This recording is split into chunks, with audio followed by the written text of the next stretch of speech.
Hello and welcome back to episode Rewind Geek Feed, or as the case may be in this one episode, it is still an IR Nerdivore. These episodes come from 2014. This episode itself in particular stars myself, Eric, Derek, and Brandon. This is Derek's first episode with us on this show, and I believe it might be Eric's final show, although I'm not 100% certain on that. Derek does appear in later shows, and Eric was in previous episodes of The Quest, which you can find on our Patreon. In this episode, we talk about the 10 best and 10 worst superhero movies of all time up to the time when this was recorded. And please remember that this episode first aired in the before times, the long, long ago. There probably won't be any more of these episodes. This one aired originally, again, I think in 2014. The personal views and opinions expressed in this show, either by the hosts or the guests, are just that, personal views and opinions. They don't always represent Studio Tembo, and they sometimes don't even represent the people that said them, like me. There are several parts of this episode that are quite misogynistic, and for that, I do apologize. It was fun for me at the time, and I realized even shortly thereafter, even during recording, that many of the comments are too far, and they're not funny, and I apologize for that. They don't always represent Studio Tembo, and as I said, they don't always represent the people who say them. Just relax. We don't mean to hurt or offend anyone. And if we do hurt or offend you, I sincerely apologize. We will try to do better in the future, and we always grow as people. So that's the hope here. Again, if you enjoy this show, please like, subscribe, follow us on YouTube, or if you're listening to them on the audio only, anywhere fine podcasts are able to get, including you can get us on Alexa and other smart devices.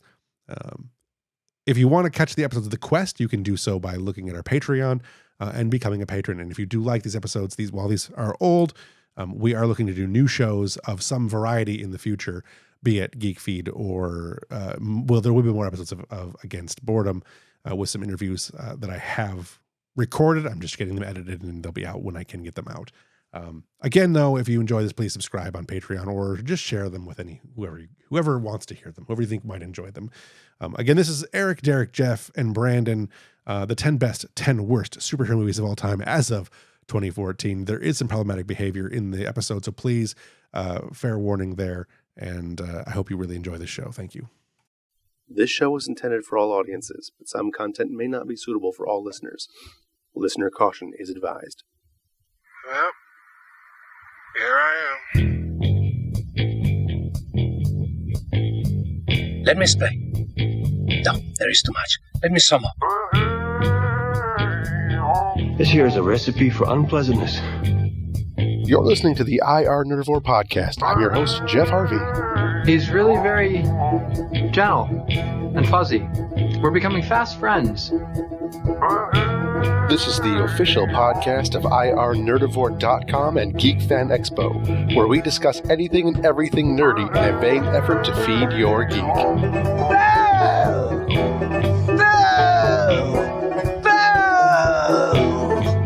I promise you, when this is over, you can cry all you want, and I won't say a word. And then they made me their chief. Hello and welcome to the third episode of the IR Nerdivore podcast, or whatever episode we are on. I don't know. Today's episode is the 10 best and 10 worst superhero movies of all time. This is literally all time. We're going back as far as, I almost had one from 1944 on my list, but Captain America 1944, but I didn't put it on there. I am today joined by Eric, who you may remember from The Quest. And if you don't, go listen to The Quest. We've got Derek with us today, who you've never heard on the show before, but you've heard of him many times, as he is somewhat famous amongst our not famous at all group. And then the returning and ever so conversative, is that the word we used last time? Brandon Flynn. So today we're going to start with our new no punching in the face. So we're going to start with the news, and hopefully I remember which one of these is our news thing.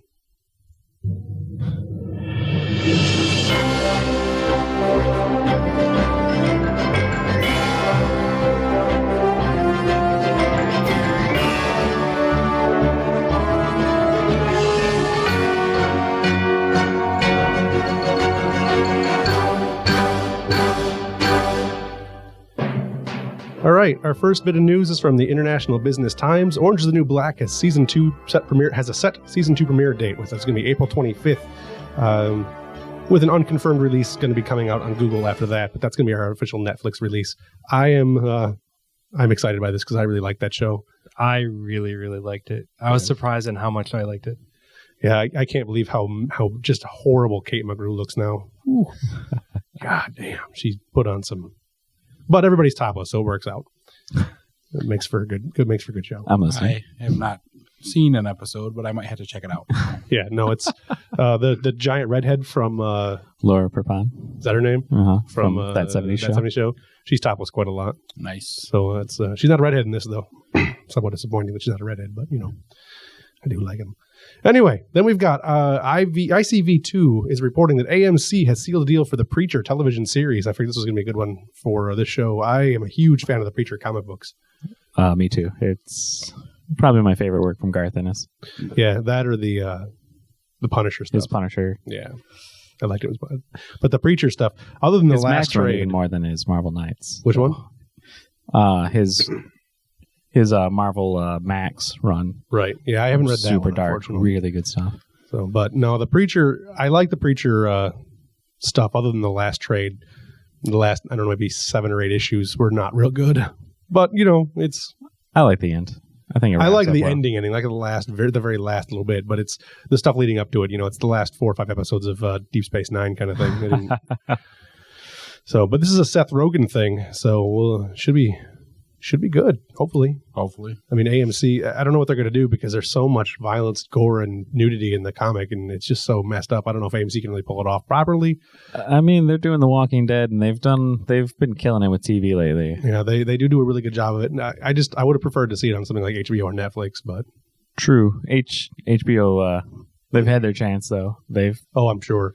They were talking about it years ago with James Marsden as Jesse Custer. See, that would have been a good one. He'd have been a good Jesse Custer. Yeah. So, all right, the Terminator film is getting a reboot, and it's finally found its Kyle Reese. Kyle Reese is going to be played by Jai Courtney, from A Good Day to Die Hard and Divergent. I don't really know who this guy is, but I think it's the guy that played his kid in Die Hard. I don't know. I believe so. Yeah. But this is also going to have... who else was in this one? Schwarzenegger is coming back as the Terminator, which I think is, who knows how that's going to turn out. But then you've got Emily Clark from Game of Thrones is going to be Sarah Connor, and Jason Clarke is going to be John Connor. So that'll be 2 people from Game of Thrones that have played Sarah Connor. Yeah, you're right. Are they? It is actually a reboot, not a new. They're calling it a reboot. So I'm not sure how I feel about that. I don't really have a big problem with it if Arnold's still going to be the Terminator, because then it's more of a... If he's running around terminating people. He's a Terminator. Yeah, he's a Terminator. He was a Terminator in Terminator 2 also, but he killed nothing. I liked that movie, though. Oh, no, it's fantastic, but I want to see old school Arnold. Yeah, well, I want to see old school Arnold, period. People. I was looking into this, and Arnold's he's got that one that's in pre-production now, I think, and he's got the new Conan, which I'm really looking forward to, because I love Conan, and Jason Momoa was a crappy Conan. I liked him as Conan. He's more like the pirate years, but Amar the Lion. That movie actually wasn't that bad. I thought it was terrible. I don't think he was that bad. I just think the movie was that bad. So, if they'd have called him Amar, you'd have loved that movie. If they'd called it Amar and it had been more not trying so hard. It was trying too hard. It was like a Kevin Sorbo thing. I didn't care for it. It was just too far. Oh, too far. All right, here's one that I'm excited about, and I know it's not really going to go anywhere, but Firefly producer Tim Minear has talked about a potential return of Serenity and its crew to probably Netflix. Although they're not really talking all that seriously. It was mentioned in an interview with Entertainment Weekly. Tim Minear, you may know, is one of the producers of Firefly. He's also one of the head writers for the show. He was also on American Horror Story, and he's the guy he's like the most canceled writer in television that is actually a really good writer. Yeah, he did Drive too, didn't he? I think he did Drive. He was on. He did some stuff on the Nathan Fillion one. Yeah, Nathan Fillion, the one that like a lot of the shows that go on to Fox get canceled way too soon, like 6 episodes, mismanaged. And starring Nathan Fillion. Yeah. Drive was actually a second going for that show too, because it was originally on FX, I think. So, but since Arrested Development got its return, 10 years, almost 10 years after. Well, it's more like 7 years after its cancellation almost 10 years after its debut. Who knows? And I know, Derek, you were talking before the show started that Arrested Development you didn't really care for the return of, and I didn't really either. There were parts of it that were really good. It was cool that they got everyone back. And I like the addition of Seth Rogen as young Bluth. Thought that was pretty good, but it just didn't feel the same. Yeah, to me it wasn't as good. And lastly, Netflix is to exclusively air the final season of the Star Wars Clone Wars, which I know a lot of people are looking forward to this because Clone Wars is one of those shows that a lot of people felt got canceled too soon because of the purchase by Disney of Lucasfilms, and then the immediate cancellation of the show. I've actually barely watched Clone Wars, but I hear the second version of the show, the newer Clone Wars stuff, was really, really good and gets a big following. So I know people that like that show are going to be looking forward to that. If the entire series gets on the show on Netflix, I will probably just power through it in a weekend or 2 weekends or however long the show turns out to be. So looking forward to that. All right, moving on to our main topic. Let's get our music going real quick.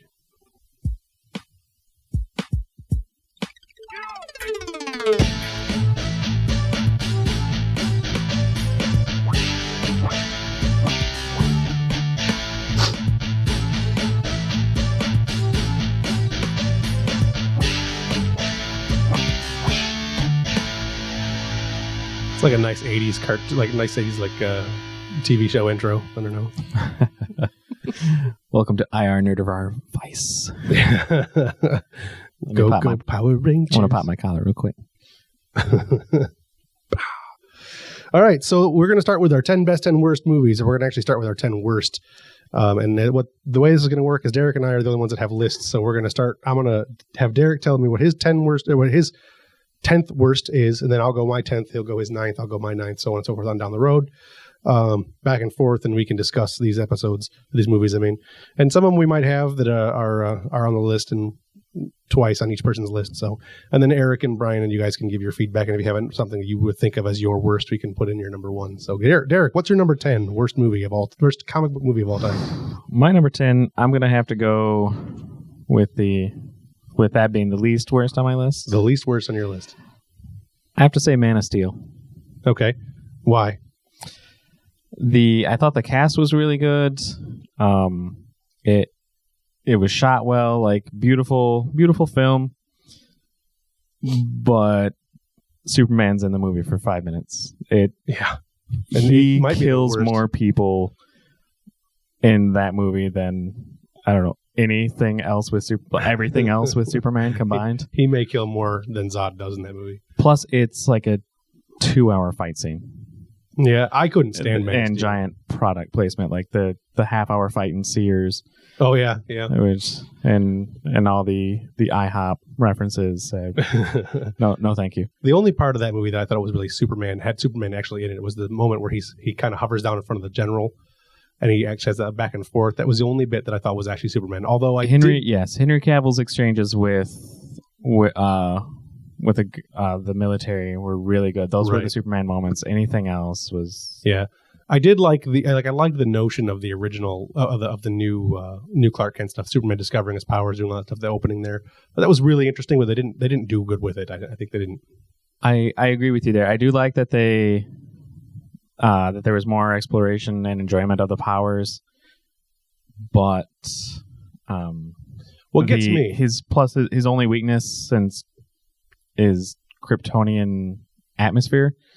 Yeah, that was stupid. Yeah, Russell Crowe doing the hand gestures thing was stupid. He's a ghost. He's a memory in a ship, and he controls the ship. Why have the hand gestures? It's fun. I don't know.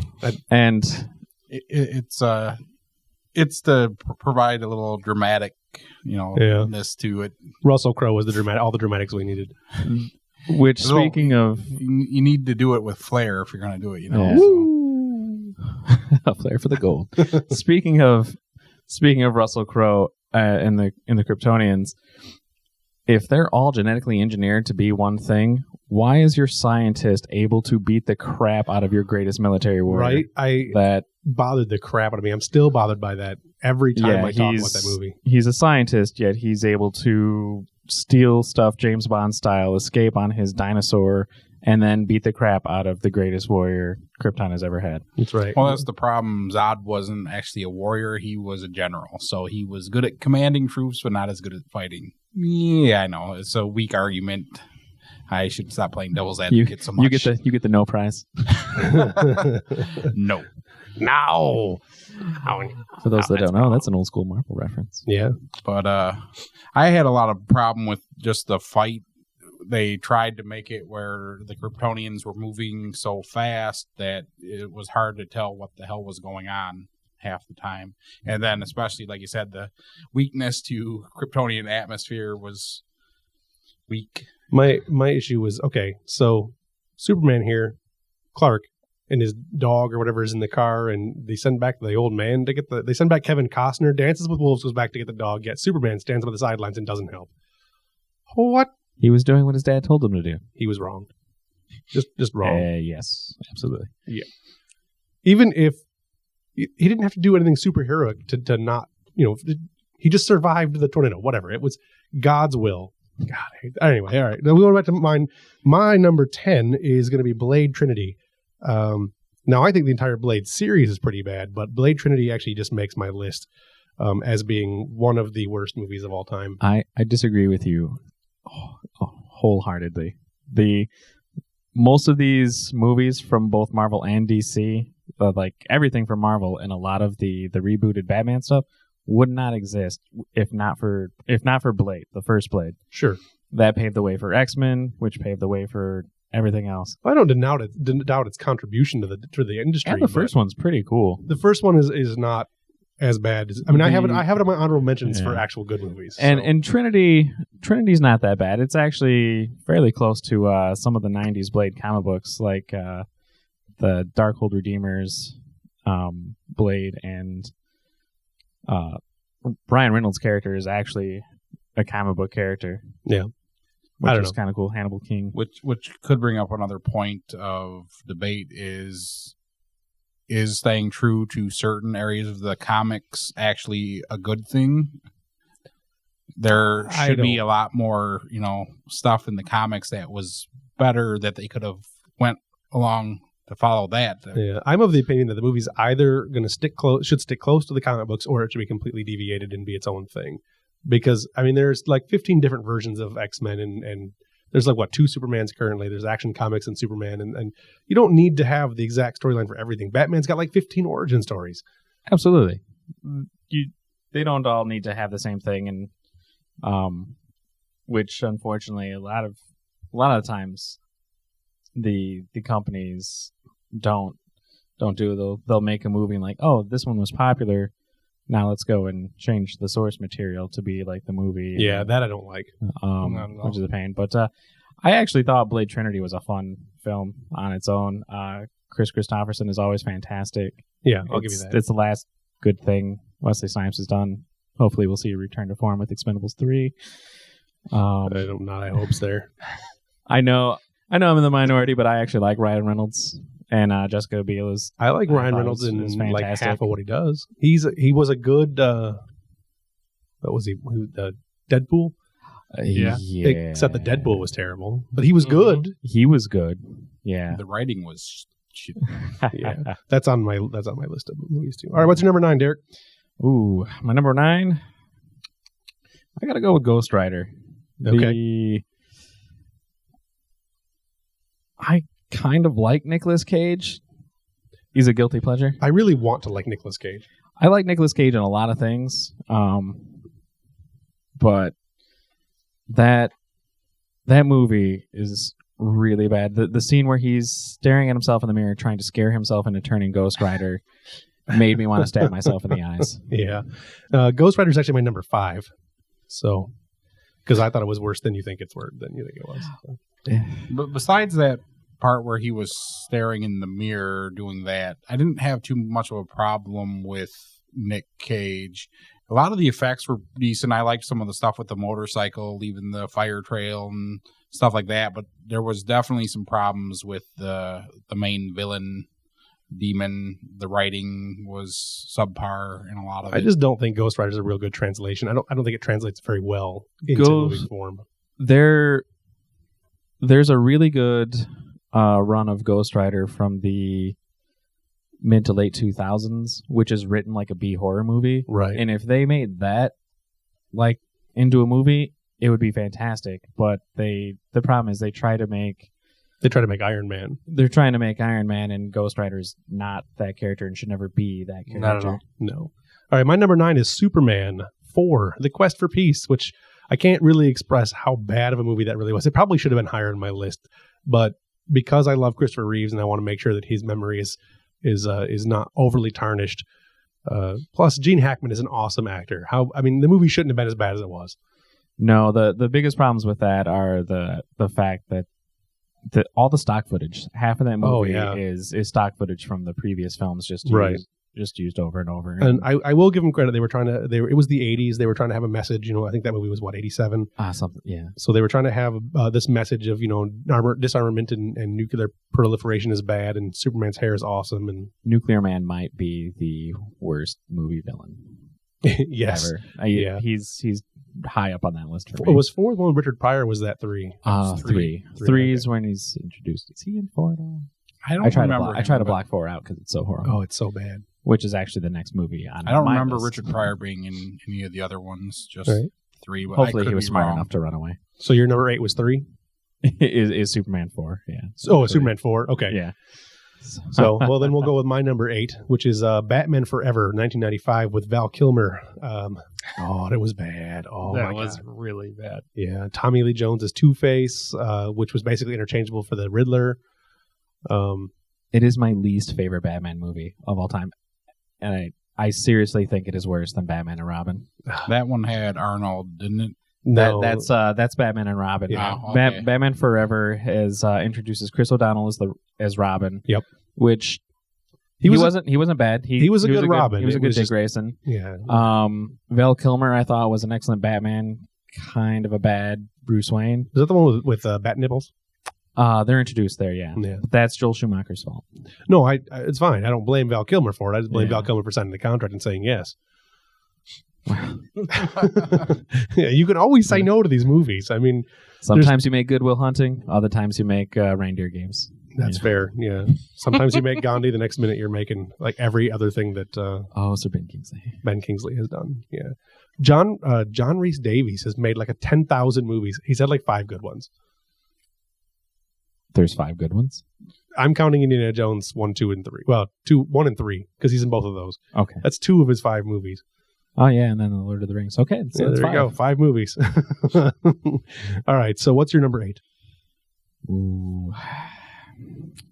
It's a tough one. I think I'm going to go with Kick-Ass.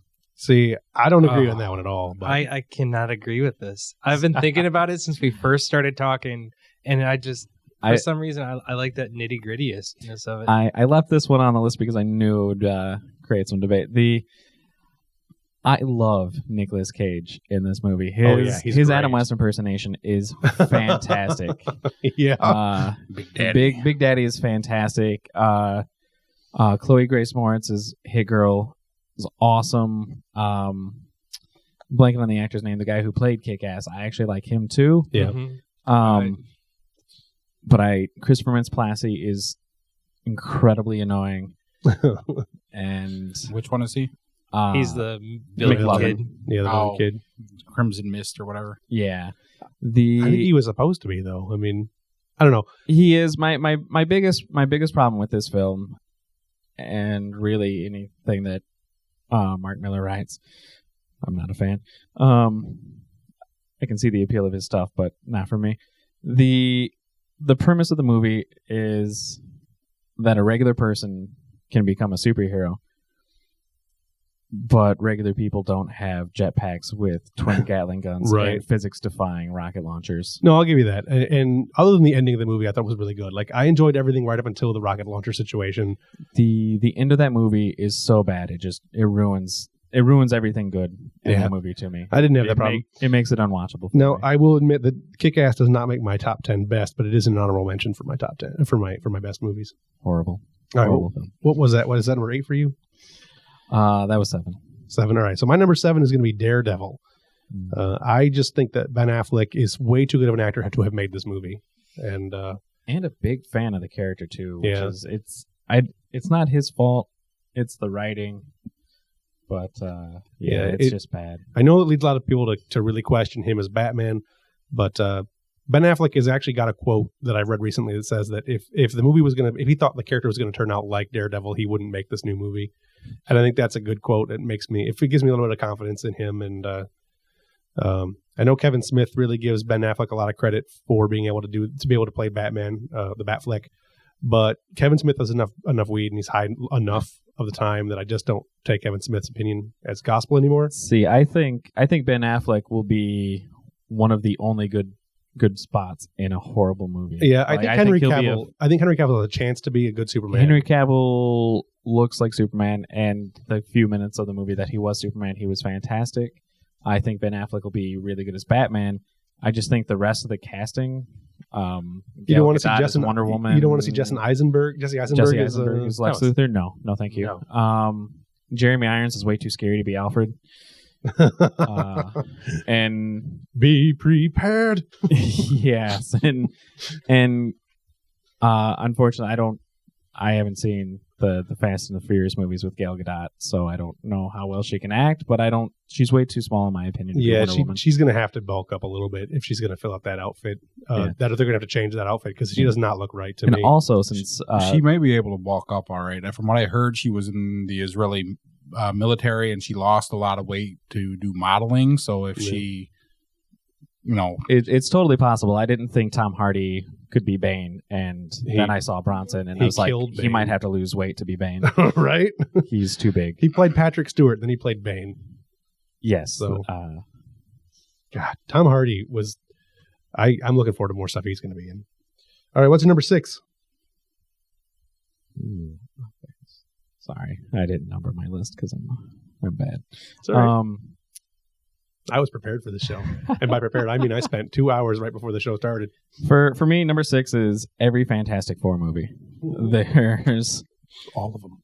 All of them. There's not a single good one. Going back to the 90s one that thankfully was not released. 1994 is one that never got released. Officially released. I've actually seen most of it. The subpar relaunch of the series in the early 2000s. The Silver Surfer one that I liked Silver Surfer, but I'm sorry, Galactus is not a giant cloud. Yeah, that's fair. That was You'd rather have a great big giant purple guy with a huge helmet? Yes. Yeah, okay. Fantastic Four was 2005 and Silver Surfer was 2007. Just clarifying. A giant black space cloud that had a little storm in the center of it that is in the shape of a helmet. That was no, thank you. See, I thought I took it more as just the cloud is there because he's trying to get the atmosphere. And I like that one better than the first one. See, I thought the first one was really good as far as character development went. I think it had a very disappointing end to it. I thought Chris Evans was fantastic as Johnny Storm. Nailed the humor of the character, is really good. And Michael Chiklis is born to play the Thing. Yeah, actually, I didn't mind the casting at all in that movie. I liked Dr. Doom. Jessica Alba. See, I didn't have a problem with it. Really. That annoyed me because she wasn't great, but she wasn't Sue Storm. Like I don't mind her as an actress. She's done stuff I like Sin City. Yeah. She's a little dark complected, and that I don't I don't mind either. But it's gotta be outrageous. I just. That's why we can't get nowhere as a people. That's why I can't get nowhere as a people. That's right. Someone's got to hold the people down, so it might as well be me oppressing everyone. That's right. No, I like Jessica Alba. I will admit that she probably wasn't a great Sue. She was not a good Sue Storm. Ian Griffith was. I could take or leave. He's milquetoast. All right. My number 6 is going to be Spawn because there was not a good damn thing about that movie. Nothing. Michael Jai White. All right, I'm done. The co-star of Exit Wounds with Steven Seagal. All right. Some of the effects weren't bad for its day. John Leguizamo's the clown? All right, I'll give you John Leguizamo because he's good in everything he does. And by good, I mean he's terrible in everything he does. But he does it so well. He does it. He's so good at being bad. The only movie I like John Leguizamo in is The Rock. And you can't even tell it's him. So, or is he? I mean, it might even be him. I don't know. So, I mean, he's good in the Ice Age movies because you can't see him and he's acting like a stupid sloth. Dude, I know your favorite movie is The Pest. It's okay. I've actually never seen that. Fibber. I will have to. If it's on the Netflix queue, I'll have to put it on there. All right, what's number 5? Number 5, I'm gonna go with the Hulk, the Eric Bana version, the Ang Lee film. Yeah, which is unfortunate because I like Eric Bana. I like Eric Bana. I like Grandpa Nolte. Yeah. I didn't put any. I didn't. Sam Elliott was fantastic as Thunderbolt Ross. Sam Daly, yeah. Sam Elliott's good in everything, though. He's fantastic. He was perfect as General Thaddeus Thunderbolt Ross. I like Jennifer Connelly, but making the Absorbing Man the Hulk's dad, I think was just a lapse in judgment, and I don't know who's ever going to call Eric Bana puny. He's that's not fair. Bruce Banner. No, he could have passed for he could have passed small as the Lou Hulk. Ferrigno, but yeah. I don't know. None of the Hulks made my 10 best or 10 worst. I was thinking about putting that one on my worst, and I was thinking about putting the other Hulk on my honorable mentions. The Incredible Hulk, yeah. Yeah, but I don't think either one of them made my. No, they didn't even make my top. They didn't even make my honorable mentions really. So my number 5 was Ghost Rider. We already mentioned that. So what's your number 4? Is that where we're at? Number 4? Yeah. Number 4 for me is X-Men 3. Okay. Oh, that The Last Stand. Yes. Yeah. Had so much potential, and they just dropped the ball on like every single play on that one. There was the introduction of a lot of cool characters. Like I liked seeing Multiple Man. Big fan of Jamie Madrox. I loved Ellen Page is Kitty Pryde. Yeah. The return of the guy that played Colossus. Mm-hmm. Colossus. Seeing Colossus was fantastic. Huge Colossus fan. Yeah, just I liked Kelsey Grammer's The Beast. Yeah, he was good as The Beast. The change in the director from Singer to was that Brett Ratner? Yeah, I don't know. It was a huge mistake though. Yeah, was not good. Killing Cyclops off camera, horrible. Like not only was it a bad idea, it wasn't even a good reason. They got rid of him because he was going to be in Superman Returns and he couldn't be in both. It wasn't a good reason to kill him. One, Cyclops. It's Cyclops. Which I'm fine with killing him off because I never liked Cyclops, even though I know he's a good character. Cyclops is the greatest X-Man ever. I don't agree, but ever. I just don't like him. Ever. So. No, he's really good in the comics. He really is. I can't. What would Cyclops do? he would get killed off because he wants to go play in Superman Returns. Cyclops is right. Cyclops is so awesome. Magneto is his bitch. I'm just saying. Yeah. I don't know. Ian McKellen will never be his bitch. Should be. So, the only reason the X-Men 3 didn't make it to my X-Men: The Last Stand didn't make it to my top list was because of Patrick Stewart and Ian McKellen. I think they knew that movie was not going to be good and kind of phoned it in. Their performances in the first 2 were so much better. Yeah, but they also had to refilm almost the entire movie because the original Bryan Singer stuff couldn't be used. They filmed like 3/4 of the original movie and they had to scrap all of it. Well, I know they had to get rid of all the stuff with Alan Cummings because he refused Nightcrawler because he agreed to be in Singer's film and not anyone else's. Yeah, they had to get rid of all the stuff he was in. They had to get rid of everything that had Cyclops he stuff was in fantastic. He was a fantastic Nightcrawler. But other problems with that are, in addition to killing Cyclops off screen, killing Professor X. Yep. So he can wake up in some random dude's body at the end of the movie. Yep. Pseudo depowering Magneto. Yep. And there's nothing. It was a really, really lame Dark Phoenix saga. Yeah, it was a huge letdown because of what he led into the Dark Phoenix stuff. I mean, you're moving into Dark Phoenix at the end of X-Men. The story's from 1980, and it's still considered the greatest X-Men story ever. Right, exactly. And, it's pretty easy to adapt. Yeah, it would have been good, but they screwed it up. It is on my honorable mentions list, the X-Men: The Last Stand, but my honorable mentions as far as bad movies goes. So I will give credit where credit is due there. The only thing that I like about the X-Men, the last X-Men movie, is that it killed that franchise enough to be able to reboot it as the X-Men First Class stuff. But it's not dead. They're tying it all together. It actually is all tied together. I know it is, but I think they realized how bad it was getting and are taking a new approach to it, and I'm okay with They're that. taking the Star Trek approach where everything happened, but now we're going back in time and we're making it so it didn't happen. Right, which I'm okay with. For the X-Men movies, I'm okay with it. The Star Trek stuff, that's a whole other episode we're going to talk about. All right, my number 4 is going to be Green Lantern, because other than Ryan Reynolds being Green Lantern, there was nothing good about the movie, including Ryan Reynolds being Green Lantern. So. I liked Ryan Reynolds. I was surprised at the choice of him being Hal Jordan. I thought he'd have been a much better Kyle Rayner or Guy Gardner to other Green Lanterns from Earth. Right. And actually, I was kind of surprised that they didn't do John Stewart, who at the time was the better known Green Lantern. Right. And actually a really good Green Lantern. Yeah, and you could have gotten someone fantastic like Idris Elba or something like that or Sam Jackson to play. Idris Elba would have been sweet. Yeah.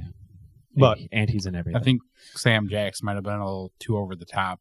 Yeah, he wouldn't have been good for that. For John Stewart. Idris Elba would have been alright, except isn't Idris Elba the one that's isn't he Heimdall? Yeah, he's Heimdall. Yeah, so he couldn't really do. I wouldn't have wanted to see him do both. But who's the other guy? The guy that does... Why not? Ray Stevenson was the Punisher and his Volstagg the Voluminous. Yeah, but he wasn't a good Punisher. Well, I don't know. He was actually an okay Punisher. He was all right. I haven't seen movie wasn't all good, that movie, but... I like Thomas Jane as... He also looks different enough as Volstagg that... He does. Yeah, but I think they made a Chris mistake. Evans was the Human Torch and Captain America. Yeah, but they're redoing this Fantastic Four because it was so bad. Yes, but it was only a couple years apart. That's true. I think Thomas Jane should have continued to be Punisher, and I think that's proven by the Laundry Day or Dirty Laundry, whatever that short Money. film, Fantastic short film. Oh my God, it's one of the best short films I've ever. I even tweeted Thomas Jane after that and told him I thought he was a good actor, despite what everyone else said. And he responded by saying, "Yeah, what? Thanks." So, now, Eric, I know you were talking about beforehand that you're a Green Lantern fan. So, what was your take on the Green Lantern movie? All right, I actually enjoyed it, and I enjoy it knowing it's weird because it's kind of bad. Yeah. So I enjoyed the fact that it is kind of bad, and that's where I got my enjoyment out of the fact. Sharknado style. Yeah, basically. I mean, I would have been less upset with the movie if they hadn't CGI'd his freaking costume. The CGI costume was kind of annoying. The writer or co-writer of the film, Jeff Johns, was also the writer of the comic book for 9 years, and he's probably written some of the best Green Lantern stuff ever. Definitely one of the strongest runs for the character, and the guy who brought Hal Jordan back from the dead because he had been killed off for well over a decade. Yeah. He wrote some really good moments with the character. There's some solid stuff in there. I liked Mark Strong as Sinestro. I thought the relationship between those characters was really good, but there was I also liked Peter Sarsgaard as Hector Hammond. But there's just too much stuff going on in the movie. Yeah, which is something a lot of superhero movies fall victim to. Yes. I actually, one of the ones that didn't make my list, but is up there on my honorable mentions, is that suffers from the same thing, is actually Spider-Man 3. Yeah. Yes. That's funny because that's the next movie on my list. All right, so we're at number 3? Yeah. All right, number 3. So yeah, Spider-Man 3. Man, wow, the emo dance walk down the street. I'm sorry, like that not only killed that movie for me, but just killed my fandom of Tobey Maguire. Yeah. I'll give you that. And almost for Sam Raimi. Yeah, Sam Raimi, I think, fell into the myth of Sam Raimi during that movie. I heard a story, I don't know if it's true or not, but I did hear that they were trying to get out of making more of the movies, so they're like, hey, here's Spider-Man 3. Right. And just kind of made the worst movie they could. Yeah. It's bad because Topher Grayson, is that what his name was? Topher Grace. Yeah. He was pretty good as... Speaking of that 70s show. Yeah. He was good as Venom. I liked him as Eddie Brock. I was a little surprised at first with the announcement of him because Eddie is supposed to be a larger guy. Yeah. But he bulked up enough to be bigger than Tobey Maguire, and I think he did a fantastic job. I liked the cast. I liked Thomas Hayden Church is Flint Marko, the Sandman. I would have liked to have seen more of Green Goblin, of Harry Osborn. Yeah. They built it up for 3 movies. They need to do something with it. Yeah, that was my biggest problem with the movie, despite, the Venom and the emo stuff, really is the fact that they spend 2 movies building towards Peter versus Harry. The 2 best friends. Seconds. Yeah, you get it for a couple of minutes. And yeah, just the too many villain syndrome. Sandman, Venom, and Green Goblin. And why was Sandman tied into the origin? That made no sense to me. No, it was not a. It was pointless. There was absolutely no reason for Sandman to be the man who shot Uncle Ben. Yeah, which is why I'm glad it killed the franchise. So, all right, my number 3 is going to be X-Men Origins Wolverine, because I really enjoyed the first 20 minutes of that movie. Then he jumped over a helicopter, got the blades off, and I stopped watching it. And that wasn't even the worst part of the movie. That was just the part that made me realize they're not taking this movie seriously anymore. Yeah, the first 15 minutes of that film are fantastic. I like Hugh Jackman. I do. He's a good Wolverine. He's a good Wolverine. Although he's like a foot too tall. He's also got no leg mass at all. He's like a torso with sticks on him. Like a real life Johnny Bravo. Like a real life Johnny Bravo. That's exactly what he looks like. Him in shorts is one of the most frightening things I've ever seen. No, I liked him. I liked Liev Schreiber as Sabretooth. Yep. He was very good. He was fantastic. We mentioned it earlier. Ryan Reynolds, I thought was really good as Wade Wilson. Yep. It would have been nice if Deadpool would have been in the movie. Yeah. Not sewn together, whatever he was. And whatever that thing was. He was a spawn of some sort. I don't know. Spawn with. It looked like almost they tried to make Mimic from the old cartoon. It was where he had all the powers of the original. Yeah, they did make him power wise similar to Mimic, and then they gave him weird like Mortal Kombat Baraka blades from his wrists. Yeah, which made no sense to me. The origin stuff in the beginning of that movie was worth watching. It was fantastic, and it's really close to like some classic stories, like the story of Sabretooth visiting him on his birthday to kill his girlfriend, and everything is really good.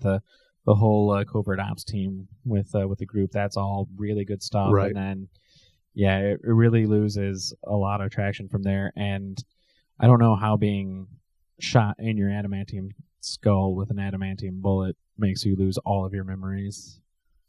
Because it's poor writing. But it did lead to the new Wolverine movie, which I haven't seen yet. Although I've heard was good. It is good. It is good. And is the bridge between the Days of Future Past and the original X-Men trilogy. Right. It's funny that Wolverine keeps getting older.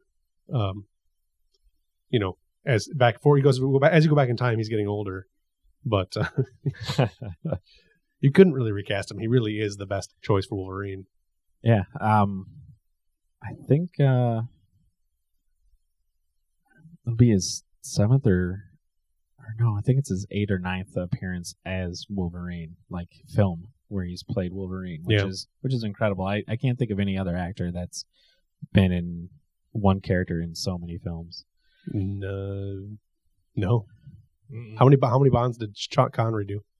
Connery did 6, 7 if you count the non. Yeah, so that Never Say Never Again. Also, which would tie Roger Moore, who did 7. Right. So that's where we're getting into it. There, we're talking about like characters that have 25 and 50, almost 50 years of their film.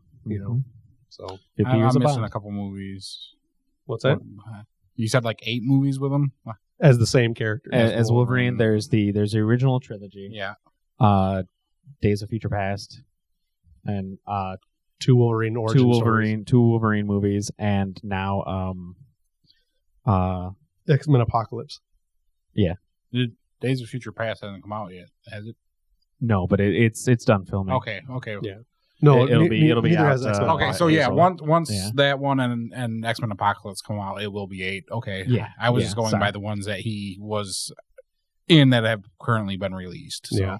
No, total appearances so far that are scheduled that he's filming or has filmed for. Okay, yeah. We're looking at 7. All right, so that was my number 3. So what's your number 2, Derek? Batman Forever. I really, really hate this movie. I'm actually okay with it not with mentioning the fact that it is on there on both of our lists at different locations because it is that bad of a movie. Like I was saying earlier, I liked Chris O'Donnell. I liked Val Kilmer. I even don't mind the Seal theme song, "Kiss from a Rose." The song is good. I don't think it's a very good Batman song. Yeah, no, it doesn't really scream Batman to me. It's all about him and Robin, though. I mean, that's exactly what it's about. Yeah, like you were talking earlier with Tommy Lee Jones is Two-Face and Jim Carrey is the Riddler. My biggest problem is, to me, the entire movie is a competition between them to see which one can be a crappier version of Jack Nicholson's Joker. Oh, I agree. I completely agree. They're essentially the same villain in that movie. They are essentially the same villain. There's neither of them is close to being what their villain should be. Jim Carrey is similar to the old Adam West era. Yeah, was it Sid? Not Sid Caesar. Caesar Romero. No. Romero was the Joker. Oh, okay. Yeah. I'm blanking on the name of the actor who played the Riddler back then. Jim Carrey was similar to that character, so he was close to the Riddler from the 60s.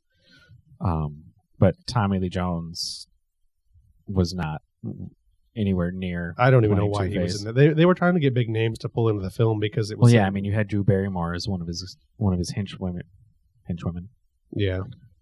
Adam, the Adam West version of the show we're looking for who he was? Batman 66. So let's see. Then we're looking for the Riddler. Mm-hmm. Yeah.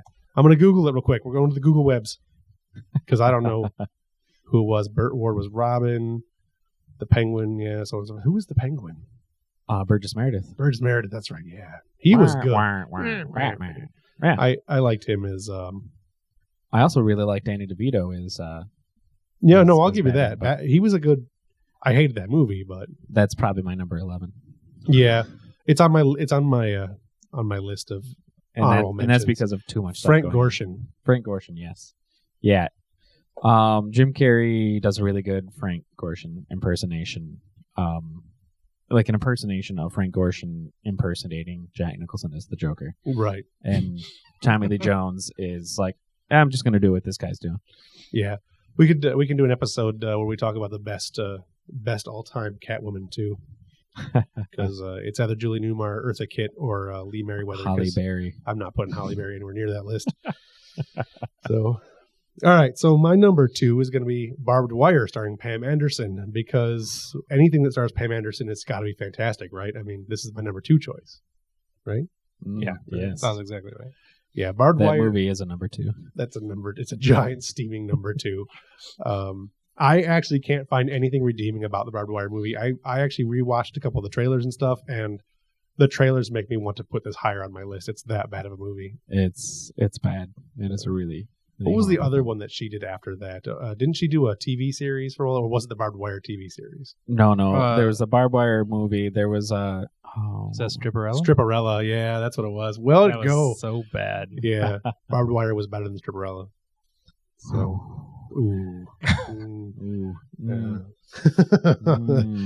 All right. Which poo is shinier? Right, exactly. Who shined up the biggest turd? All right. So, what is your number 1 worst superhero movie of all time?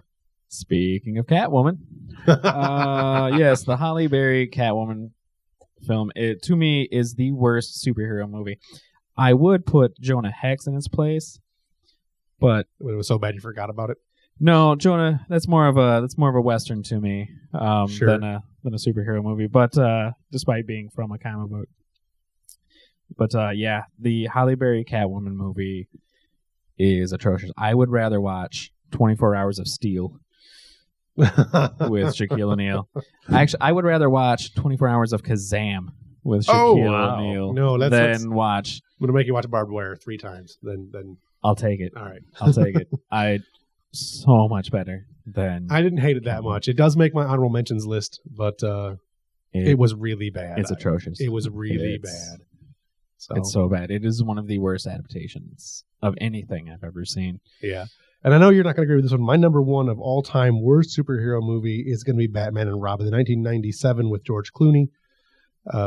I was not a fan of the 1960s Batman stuff. I go back and watch it now, and I like it more now, but I still just can't. It was closer to the comics than any of the other movies. I don't doubt that at all, but it was just really bad. I didn't like anything about that movie. The first line of the movie, this is why Superman works alone, that I can't even watch the movie now. Yeah. I liked George Clooney as Bruce Wayne, but not a very intimidating Batman. No, they should have had George Clooney play Bruce Wayne and had Val Kilmer play Batman. And Alicia Silverstone had nothing to do as Barbara Gordon, really. And why she was Alfred's niece made no sense. Why would Barbara Gordon? Why is she not? Why was that movie made? I mean, the fact that it was supposed to be a continuation, or it was perceived as a continuation of the Tim Burton franchise, I think destroyed the quality and reputation of that movie, and pretty much, I think makes people forget about the fantastic performance that was done in the original 1989 Batman movie. Oh, Michael Keaton is fantastic. He was great as both Bruce and Batman. Jack Nicholson, superb performance. Kim Basinger as Vicky Vale, fantastic. Robert Wool, I really liked. Alfred is awesome. That Billy Dee even as Harvey Dent. That movie actually makes my top 10 best movies. So let's quick do an honorable mention of the movies that didn't make our top 10 list, or at least didn't make mine. I have R.I.P.D., the 2013 movie starring Ryan Reynolds and Ryan Reynolds. Yep, because he's Jeff in everything Bridges. good, right?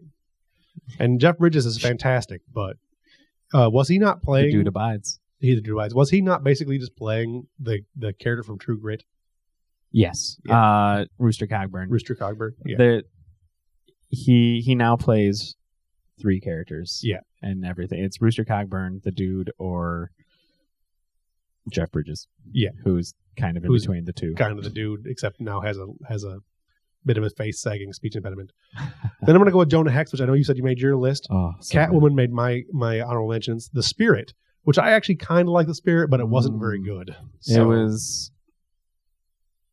It looked too much like 300. Like they didn't have an original idea of that. It was real Sin City style. The guy from Suits, though, was really good as the character. Oh, God. I wanted to roll over in my grave for Will Eisner watching that movie. Yeah, that's fair. Howard the Duck, the 1986 Leonard... what is it? I count it as a superhero movie. I probably shouldn't, but I did. Steve Gerber's classic. Yes, yeah. And it's just, I don't know. It's hilarious. Yeah, how's that on your worst? Because it's really bad. I put Superman Returns on my movie, but I put Superman Returns on my honorable mentions bad list, but it really should have been on my good list. I just forgot to move it over because despite as many people didn't like Superman Returns, I thought it was actually a good movie. It was a worthy successor to the Christopher Reeves films.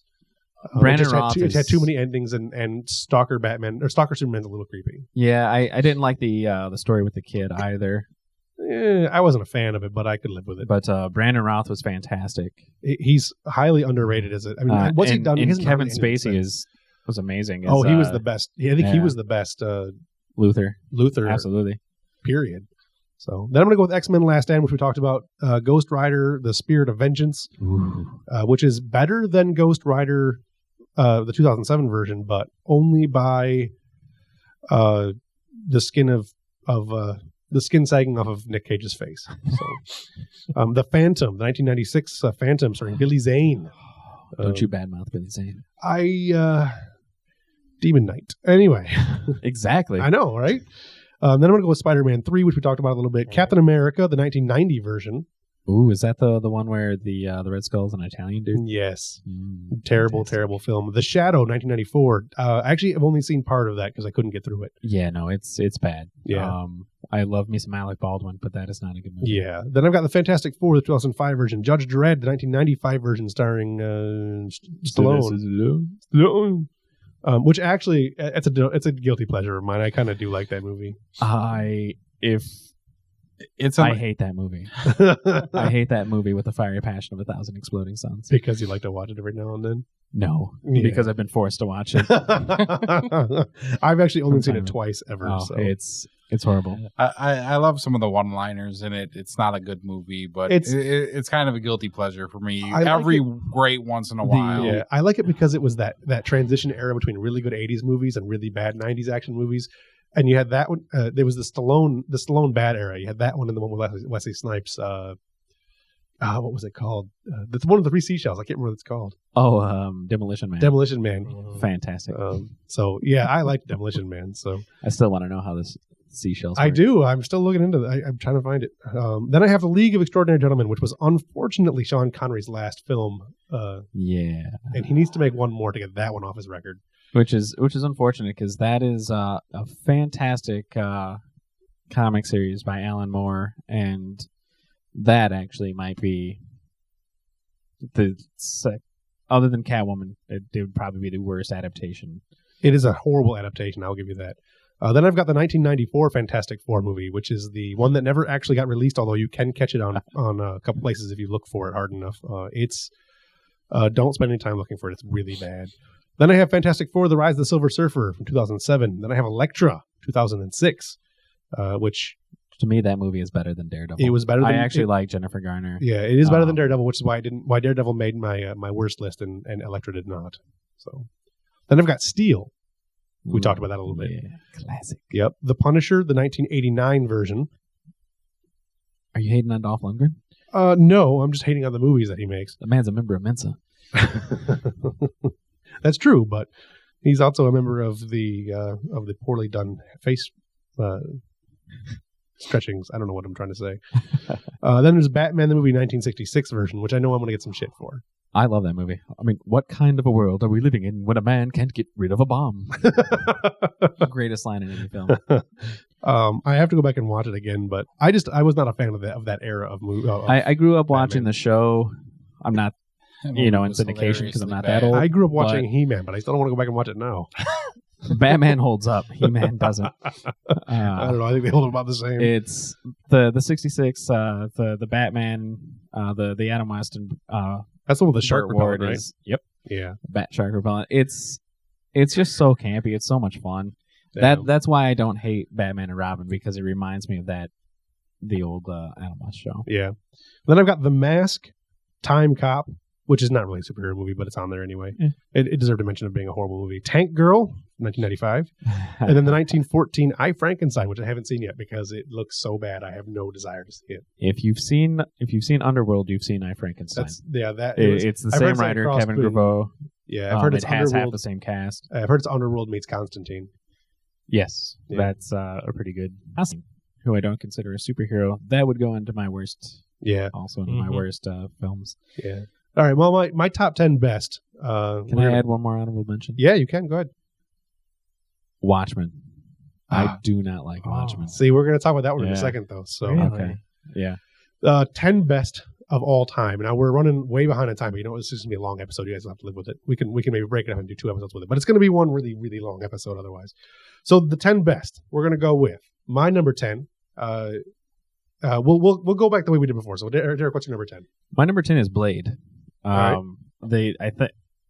talked about it earlier. I really enjoy the first Blade film.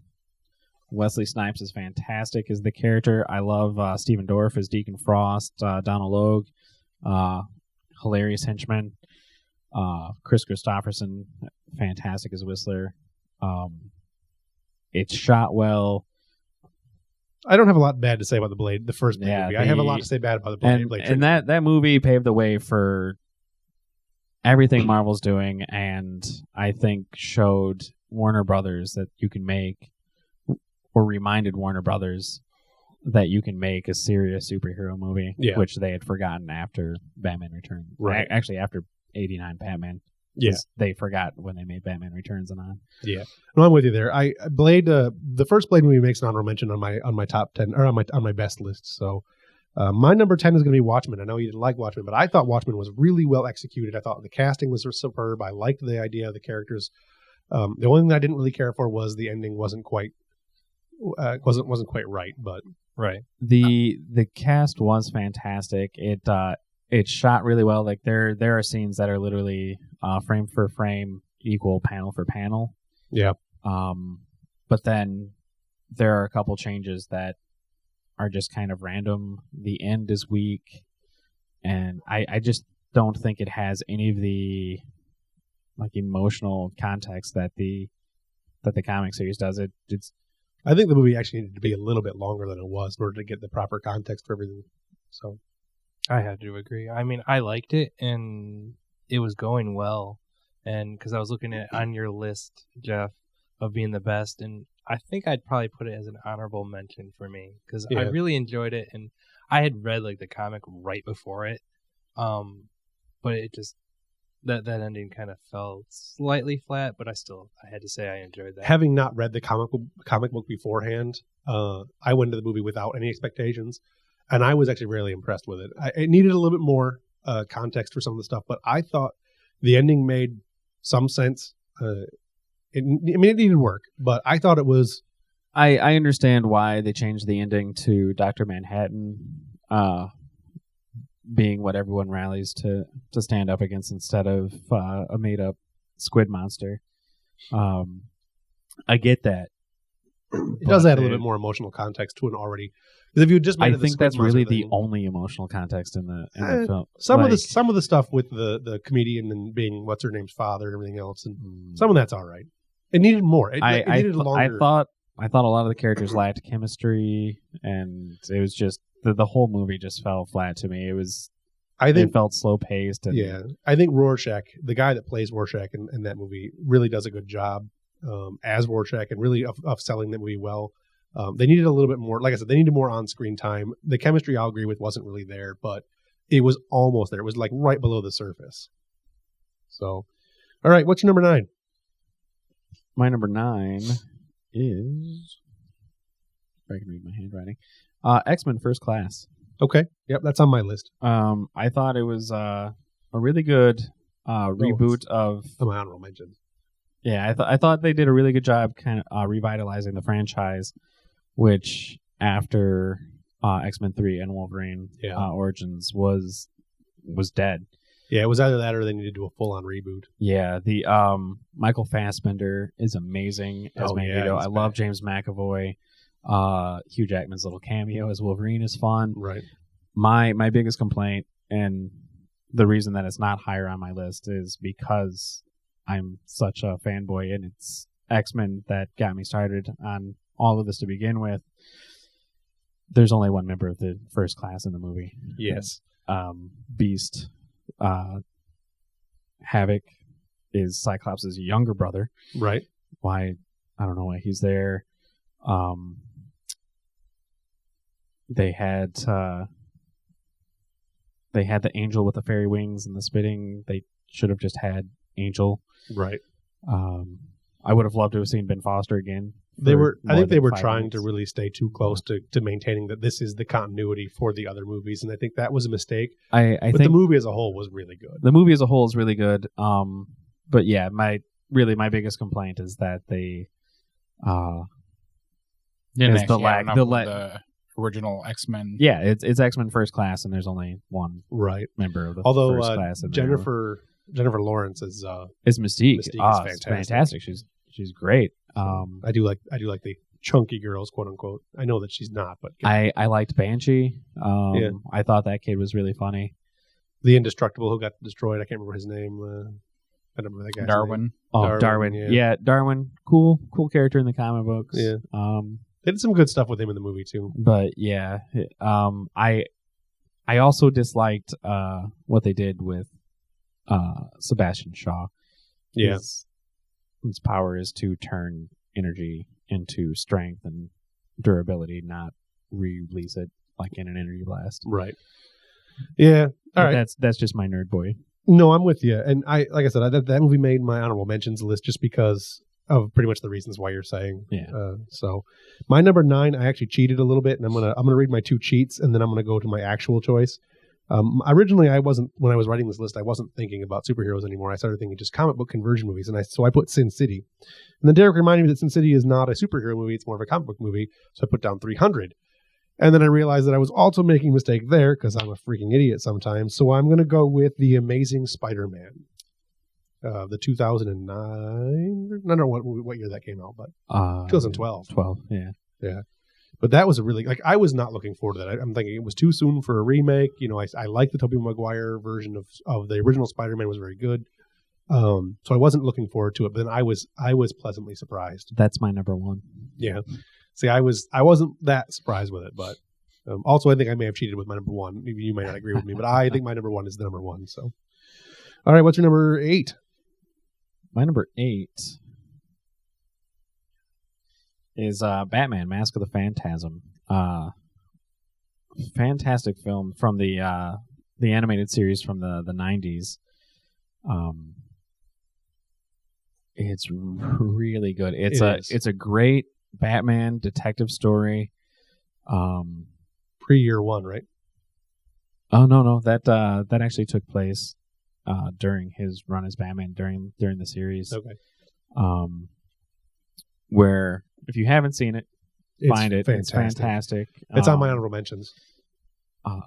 There's a character looks like a ghost with an iron mask and a sickle for one of its hands, going around killing a bunch of mobsters. Batman's trying to find out who it is. Real cool story, really well done. Yeah, definitely worth a watch. To me, Kevin Conroy, who voiced Batman during that animated series, he's Batman to me. Yes. Yeah. Him and Mark Hamill is the Joker. Mark Hamill's Joker. I'm trying to think of the Superman. I keep saying his name. Tim Daly. Yes, Tim Daly is Tim Superman. Daly is Superman. Absolutely, is absolutely awesome. There's actually an episode of the Daily Show where Batman shows up to kill Superman. So it's pretty good. My number 8 is going to be the Richard Donner cut of Superman 2. Much better than the theatrical version. Much better than the theatrical. Actually, if you watch the Richard Donner cut of both 1 and 2, it's really one movie, and I will count that. I will cheat a little bit and count that as my number. The two of them as my number 8, and I think those are arguably the best Superman portrayals of all time. Superman the movie is my number 2. Yep. All right. So what's your number 7? My number 7 is Pixar's The Incredibles. Oh, see, I didn't even think of that one. I didn't even think of it. That should have been on my list. I'll put that in an honorable mentions. To me is what a Fantastic Four movie is supposed to be. It's about a family that has powers getting involved in crazy adventures. Not any of the stuff that I think it's Sony who makes the Columbia, Fantastic I think. Four movies. Whomever. It's either Sony or Fox. It's Fox. Okay. Because those are the only two companies other than Disney who make Marvel movies.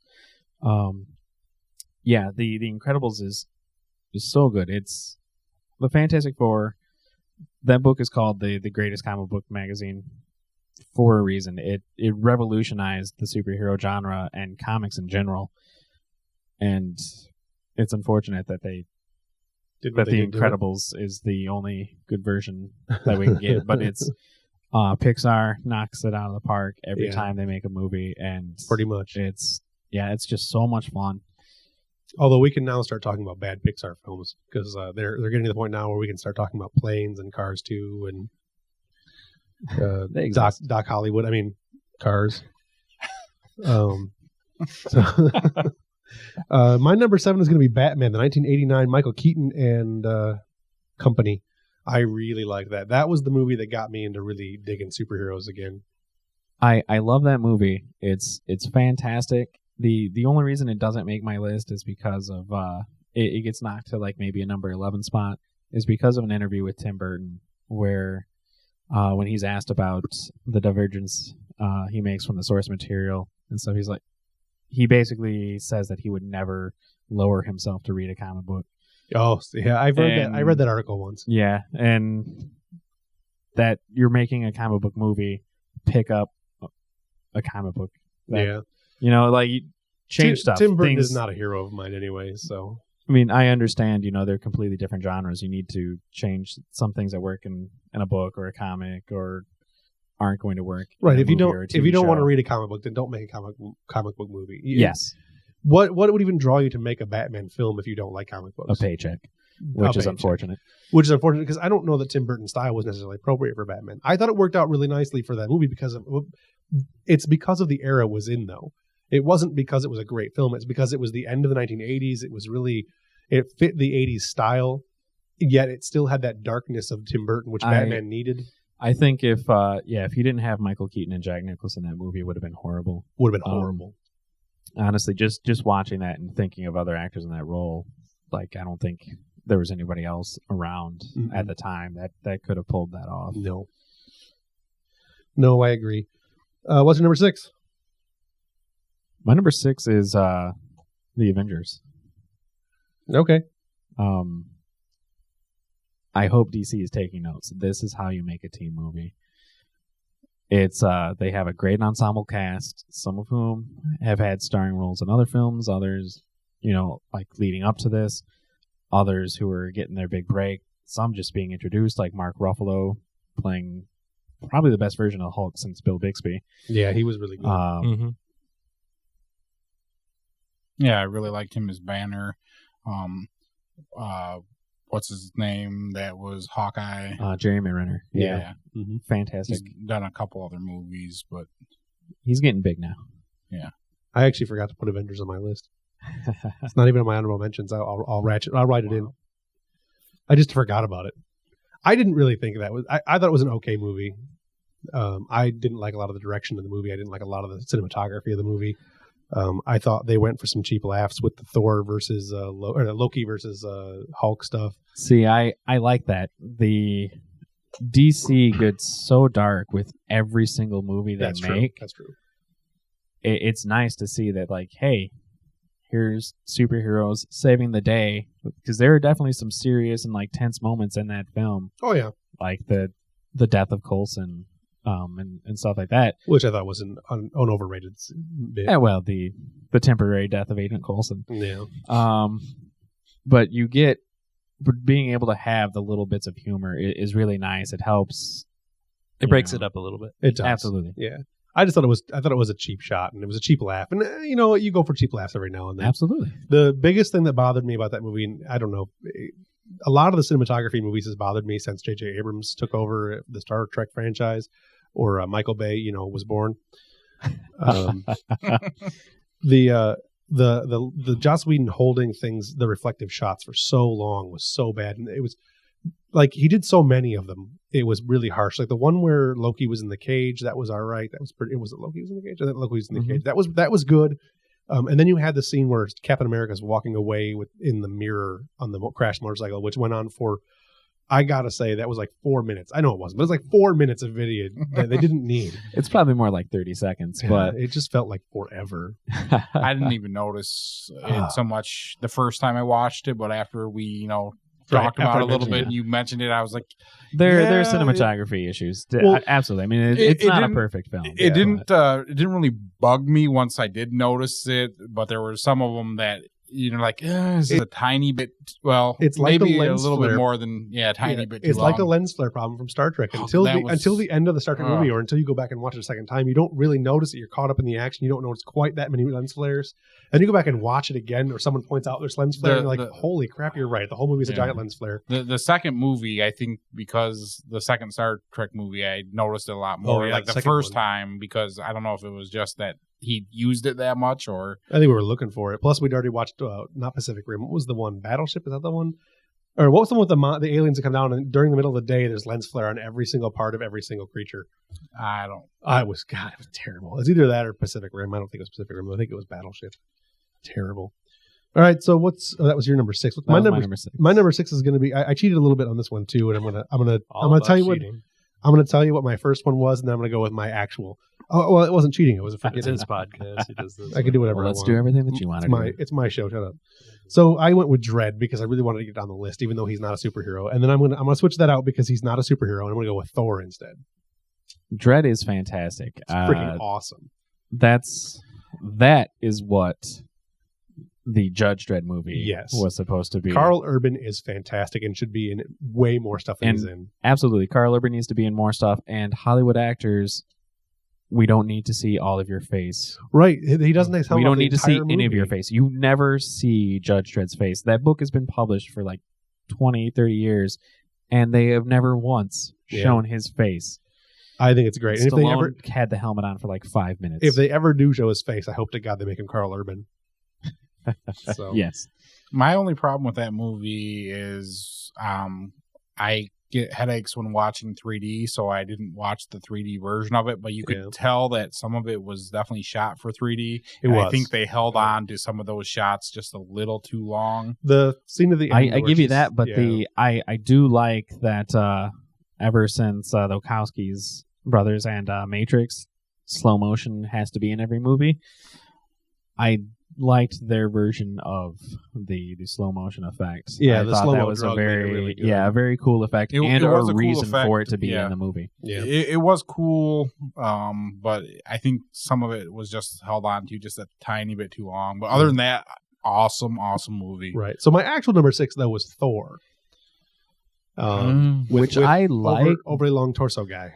I actually liked the second one, Thor 2: The Dark World, better than the first Thor. Right. My problem being that I felt that Thor's evolution into a hero gets rushed because they're trying to set up the Avengers. I'll give you that. And I will agree Could that be.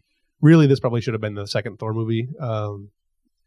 But I really didn't care for I'm not a huge fan of either of the Thor movies. I take them as more as lead ups to the Avengers stuff. I like the Thor comics. I really like a lot of the Thor stuff. But the Thor cartoons are actually way better. The Thor Marvel DC stuff, Marvel stuff. Oh God, I'm trying to think what he's not in the. I watched one of them. I can't remember what it is now. So anyway, I'll just I killed that part of the conversation. So Thor, yeah, overly long torso guy with hair. That's Evelyn, by the way. Evelyn's choice, top movie choice is Thor and Thor 2. She Thor 2 loves because Chris he's Hemsworth. Yeah, Thor 2 because he's topless and awkwardly shaved. He's got nice hair. That's her thing. He's not got nice hair. What's number 5, Derek? My number 5 is Batman Begins. Okay. I think it's a fantastic telling of the origin. Christian Bale does a really good job without going crazy with the Batman voice like he does, I think, in The Dark Knight. I don't know. I think it was just as bad in 1 and 2 as far as the voice goes. Swear to me. He might have been just as bad in that one as the others, but when Batman's he's not worst- being outshone by so many other actors. Yes, I'll give you that. So it's less noticeable. And Christian Bale is a fantastic actor, but yeah, it's the Batman voice is a little much. Yes. But I think it's less so in the first one. The having Gordon before he's commissioner, I really plus like. Gary Oldman. Is fantastic and everything. I really like that movie. I think it's probably the best Batman movie.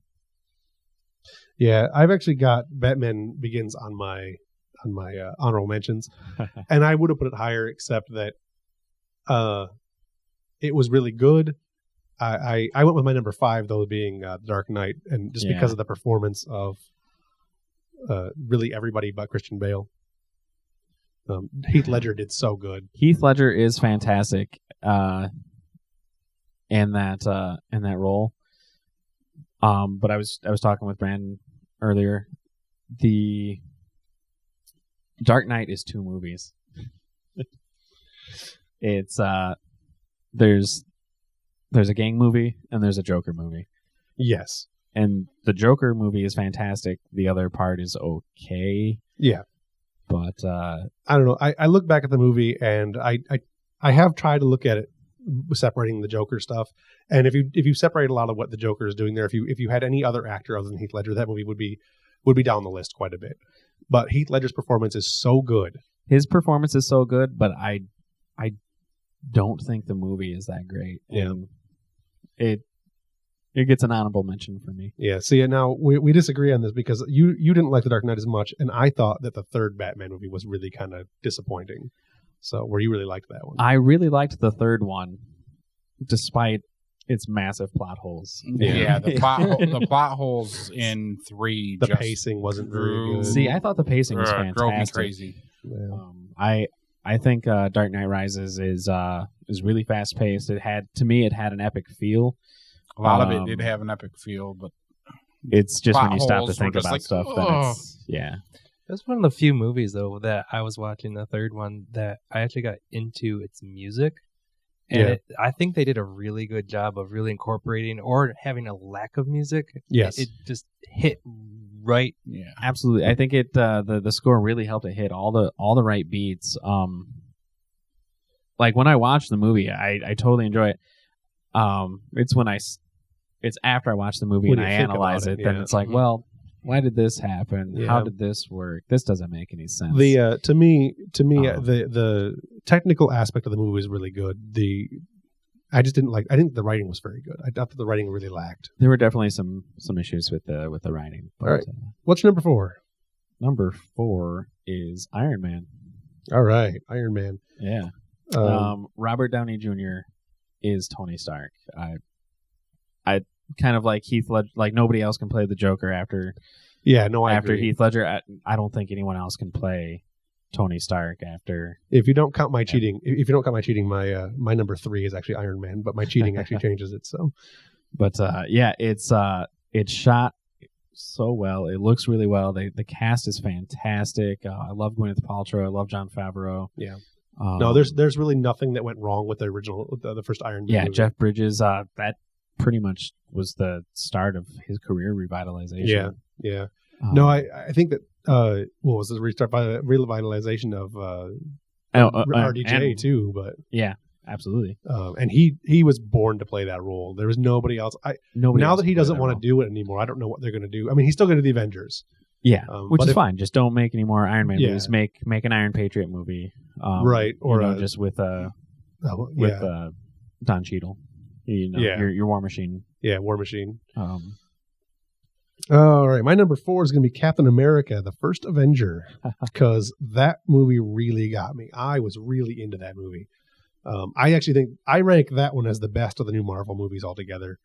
it's my number 3. We have ours flipped. Yeah, I actually I would be willing to switch these, except that I originally wrote my number 2 as something else. I think it's even better. Mhm. So I would actually agree with your number 2 and number 3 picks. Yeah. I think that's absolutely the way it should go. I think the Captain America ones.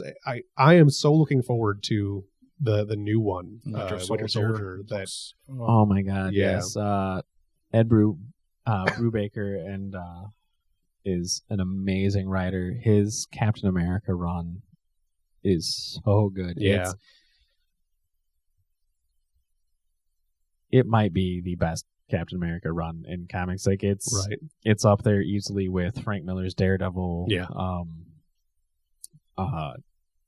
Lee and Kirby's Fantastic Four. Just Right. it really helps define the character.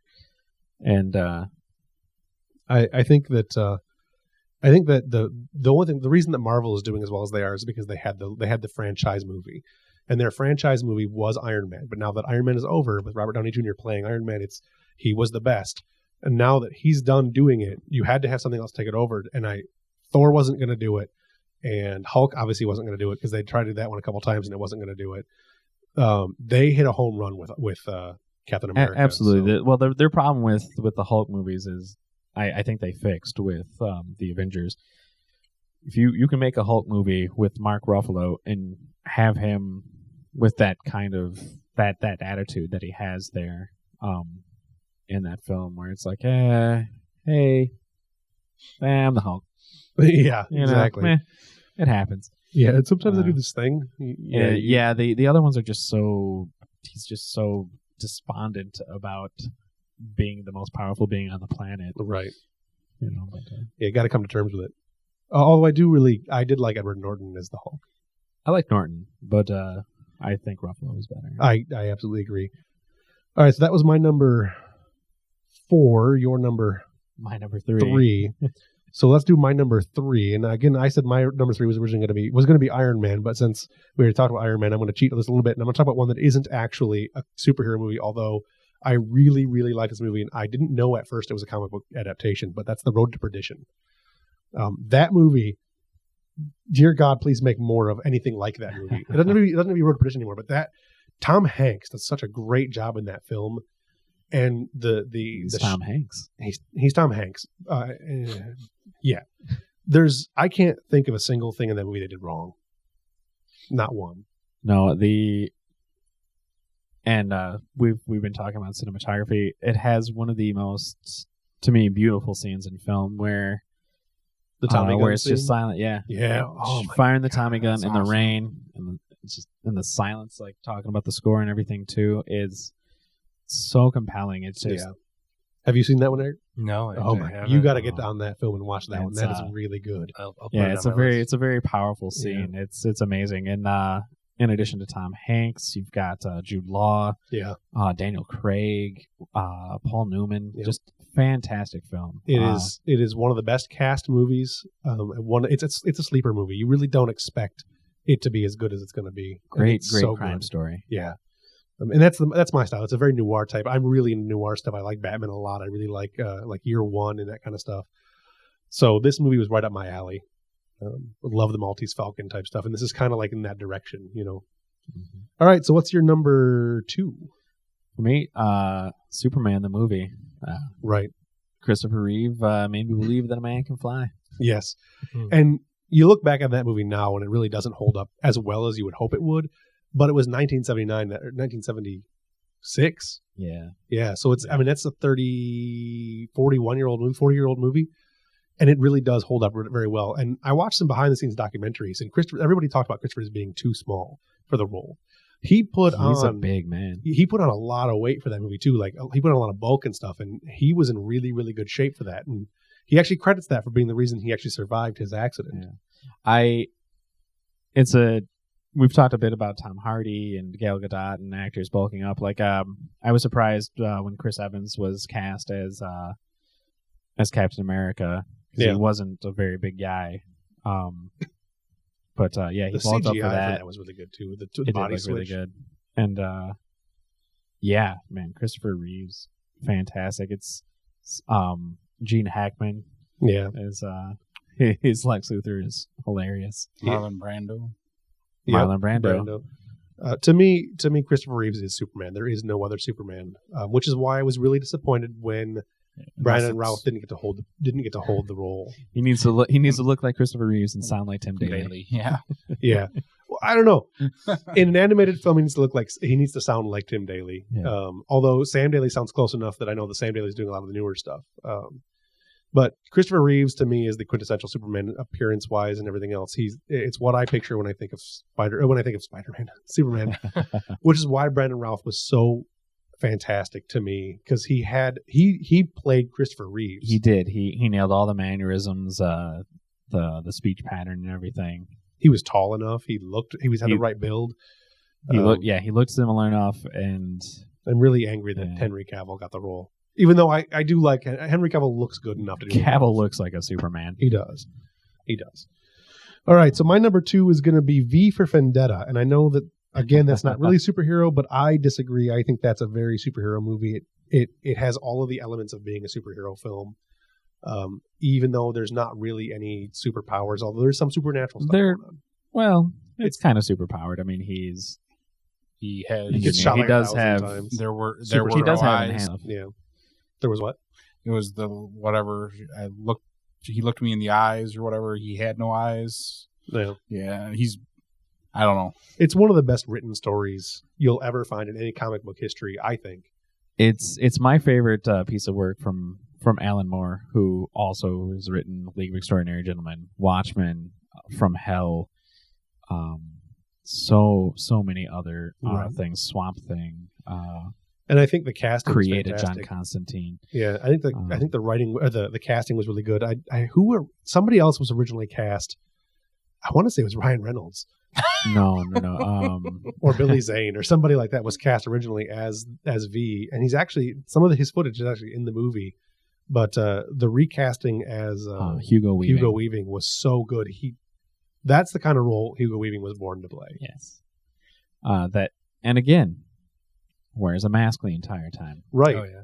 Right. And if you didn't know, if Hugo Weaving hadn't been as big as he was right then, nobody would have known who that is. Yeah, there's one scene with him without the mask, and he's posing as somebody else. Right. when he's messing with Evie. Right. But he's still wearing he's wearing a thick beard and glasses and a hat. You can't tell it's him. Yeah. I love that movie, but I disagree that it's a superhero film. It's more of a political commentary to me. That's fair. The one thing that really takes away from that movie for me is the third act. I think it really misses the point. I will not disagree. The comic gets it better, but I still think it's good enough that it warrants. The end of the movie is just so, like, I don't know. It's a Disney ending. Everyone teams up together, throws on their little Guy Fawkes masks. Except they were all dead. Like, yay. Look, we're going to make a shiny new government. Hurrah! Yeah. Where it's... I don't know that that's V really is more ambiguous and weak, which I'm not really sure that's the ending they got. I think that was the ending that a lot of people saw, but to me, all those people are dead. It's more of a... Here's the things they're dead, but they're standing in the crowd with like everyone they inspired. So you got a handful of dead people and a couple thousand or more, living people that are like, yeah, let's do this thing. Yeah. Either way, I put that up there as my number 2. Fantastic film though. But, don't get me wrong. I do love the movie. It's just the end. I couldn't think of anything else to put up there. Like Superman the movie got an honorable mention for me. That's pretty much paved the way for every superhero movie. So that's why it's up so high for me. Yeah, but again, I wasn't taking into context their contribution to the film industry. I think to me it still holds up. It's pretty good, like, especially with in conjunction with the Donner cut of 2. Right. No, exactly. But you almost have to have 2 to make it that good. So, all right, what is your all-time favorite or best superhero movie? The Amazing Spider-Man. Okay. To me, Spider-Man is the greatest comic book character ever made. Everybody loves Batman, but to me, Batman's like a little kid's superhero. You're good at everything. You're handsome. You're strong. You're athletic. You're rich. You don't have to have your, you got gadgets for any situation. He's the slightly older. Superman's your gateway drug. Batman's your teen years. Batman to me is a superhero that like a kid comes up with. Like, cool, I can do anything. I think he's gotten worse over the years. Like, I think he's gotten a lot better at everything. There are times where it's like he's gotten better at everything, and other times I think he's gotten worse. And then one thing that drives me absolutely nuts are fanboys that like, oh, he's so cool because he's the ultimate loner. No, I'm going to tell you right now, you're not. an idiot. Yeah. Yes, I hope you hear that. He has more sidekicks than any other character, right? Ever. There have been 7 Robins. There's Nightwing, 2 Azraels, 5 Batgirls, 2 Batwomen, Ace the Bat Hound. The ultimate Bat loner Mite, is the Punisher. Alfred. Yes, he's had 2 sidekicks, one that he killed and one he sent to jail. Right. So, all right, my number 1 of all time, and again, I don't think you agreed with this being a superhero, but I think he's a superhero. I think it's a superhero movie, the Spirit of Vengeance, and it's as superhero as Punisher, in my opinion. And it is a quintessential movie that really shaped my 90s, and that's going to be The Crow. The Crow is fantastic. I love it, but to me, it's more of like an action horror movie. Sure. I mean, it does definitely have superhero elements, or anti-hero elements like a Punisher or a Dread, and fantastic performance by Brandon Lee. It's one of my favorite movies. Yeah, I love it. I mean, I watch it. I watch it every Devil's Night. Yes, and actually, which is why another reason I like that movie so much is because Devil's Night was a Detroit thing, which means that movie takes place in or around a fictitious Detroit. Oh, it does. They actually, I think, mentioned it at one point. Yeah. Also, Brandan here, back in what I want to say, 1986 or 87. Actually dressed up as the Crow. 90s. Yeah, 90s. The 80s were too early. 80s is way too early. Yeah. 96 or 97. 95 and 96. Because I went 2 years in a row as the Crow because, but I mean, why not? Well, you looked like him. You had the build, you had the look. I mean, when you had the makeup on and everything else, you looked a lot like Brandon Lee. Now you wouldn't be able to pull it off. No, I'm too old. You're like 2 Brandon Lees now. I was saying earlier though with where Batman is like the ultimate kid superhero. Spider-Man is more of an adult hero. You get the introduction of the imperfect hero. Yeah, that's true. From the inception, just a far more advanced character, just like layered character. Well, Batman has the tragedy of losing his parents, but it's like, oh darn, my parents died. But now I've got this I can butler do whatever I and want. all this money that takes care of me, and I can do whatever I want. Now I have all the money in the world and somebody even cooler than my parents. I don't disagree that Spider-Man is a better general character. much better I just think the character. writing for a lot of Batman stuff is better, and I think that Batman is a more compelling. It tells better story arcs. But again, I like the noir Not style. at all. There's great noir style stuff with Spider-Man. And then, plus in the film, Andrew Garfield is. No, he does a fantastic job. I really like the movie. He nails, like, he's got the feel of Stan Lee's writing, and he looks like Steve Ditko's drawings. To me, Andrew Garfield as Spider-Man is RDJ as Tony Stark. Yeah, the only reason I didn't put that movie higher, really, in the top 4 or 5, is because I thought it was too soon for a remake, and I was off put by that. And I don't think the side characters. I don't think any of Andrew Garfield's performance was very good. Dennis Leary was pretty good. I like Dennis Leary as Captain Stacy. I actually really liked Emma Stone as Gwen Stacy, who is probably the most important character in Spider-Man mythos other than Spider-Man. Yeah, and the one character that everybody, I heard a lot of people complaining that they got rid of Mary Jane. Why did they get rid of Mary Jane? Well, because you're stupid. That's she why. comes later. Yeah, because you're stupid. That's why. So, all right, my honorable mentions for the best is going to be. I'm going to start with Teenage Mutant Ninja Turtles because they are kind of superheroes, but not really. A bit. They have powers. They have. Right? They're giant ninja mutants. Is this just any Ninja Turtles, or is this like the first movie? I'm going to go with the first movie because even Secret of the Ooze wasn't horrible, and 3 wasn't as bad as I thought it was going to be. 2 also gave us Kevin Nash's Super Shredder. Yes, that is true. Kevin Nash's Super Shredder. Just talking about that today. Yeah. Gotta love Kevin Nash. Right. Anyways, Casey Jones, Elias Kodia as Casey Jones was fantastic. Awesome. Another actor is fantastic in everything he's in. Yeah, everything. He's really great character actor. He's really good in an episode of House that's really fantastic. Yeah. So I thought the live action was really good in that, one of Henson's last productions, for as far as those things went. And I am being an absolutely massive Henson fan. So that's one of my honorable mentions, and I'd probably put that one as my number 11 if it's a superhero-ish movie. I'm gonna give a shout out to Hellboy. I love Hellboy. That is one of my favorite comic books. Great. See, I don't like the comics that much. I liked the movie. Oh, have you read the comic books? What I've read some of it. I give you. It took me.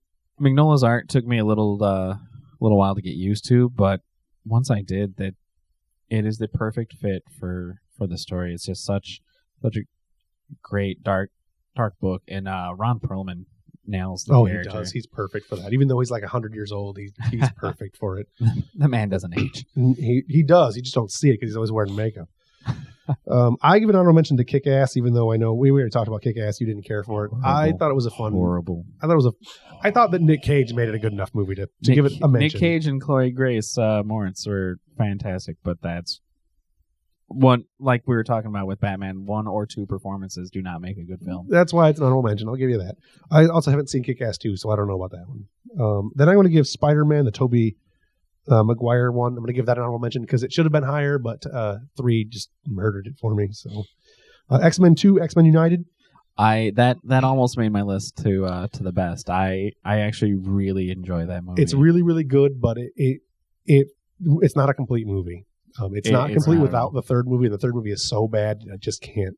It's like saying that Empire Strikes Back. It's the middle move in a franchise. It's like most of the time those can't stand alone. Yeah, and like it's for me, you go to the Star Wars mentality. 1 stands alone; it's very good. Not 1, but 4 is really good. Stands alone. A New Hope.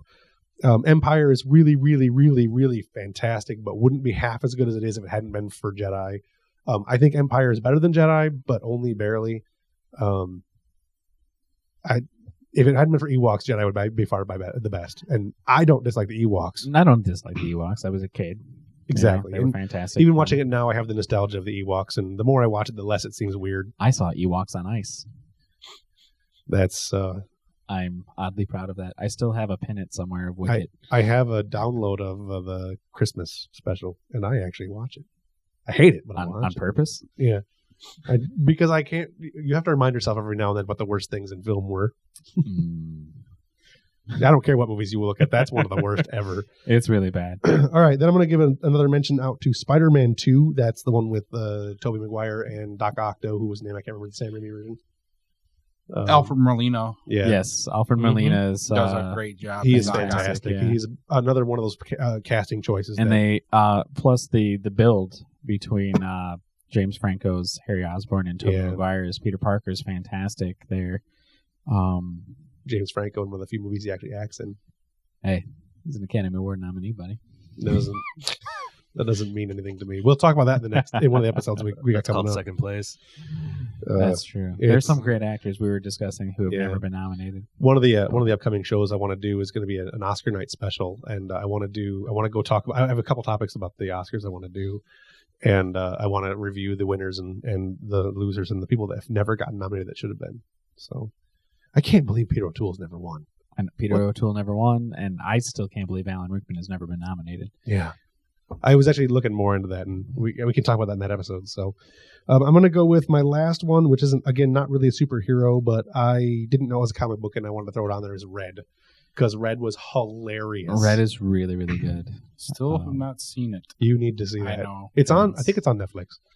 So, all right, now we're going to run through these real quick. This is the top 10 most anticipated movies coming up. And I will also give you the release dates, although not the actual day, just the year. The Amazing Spider-Man 3 in 2016. I'm looking forward to that. 2? No, I got 3 on here as number 10 because 2 was up closer on the list. Oh, okay.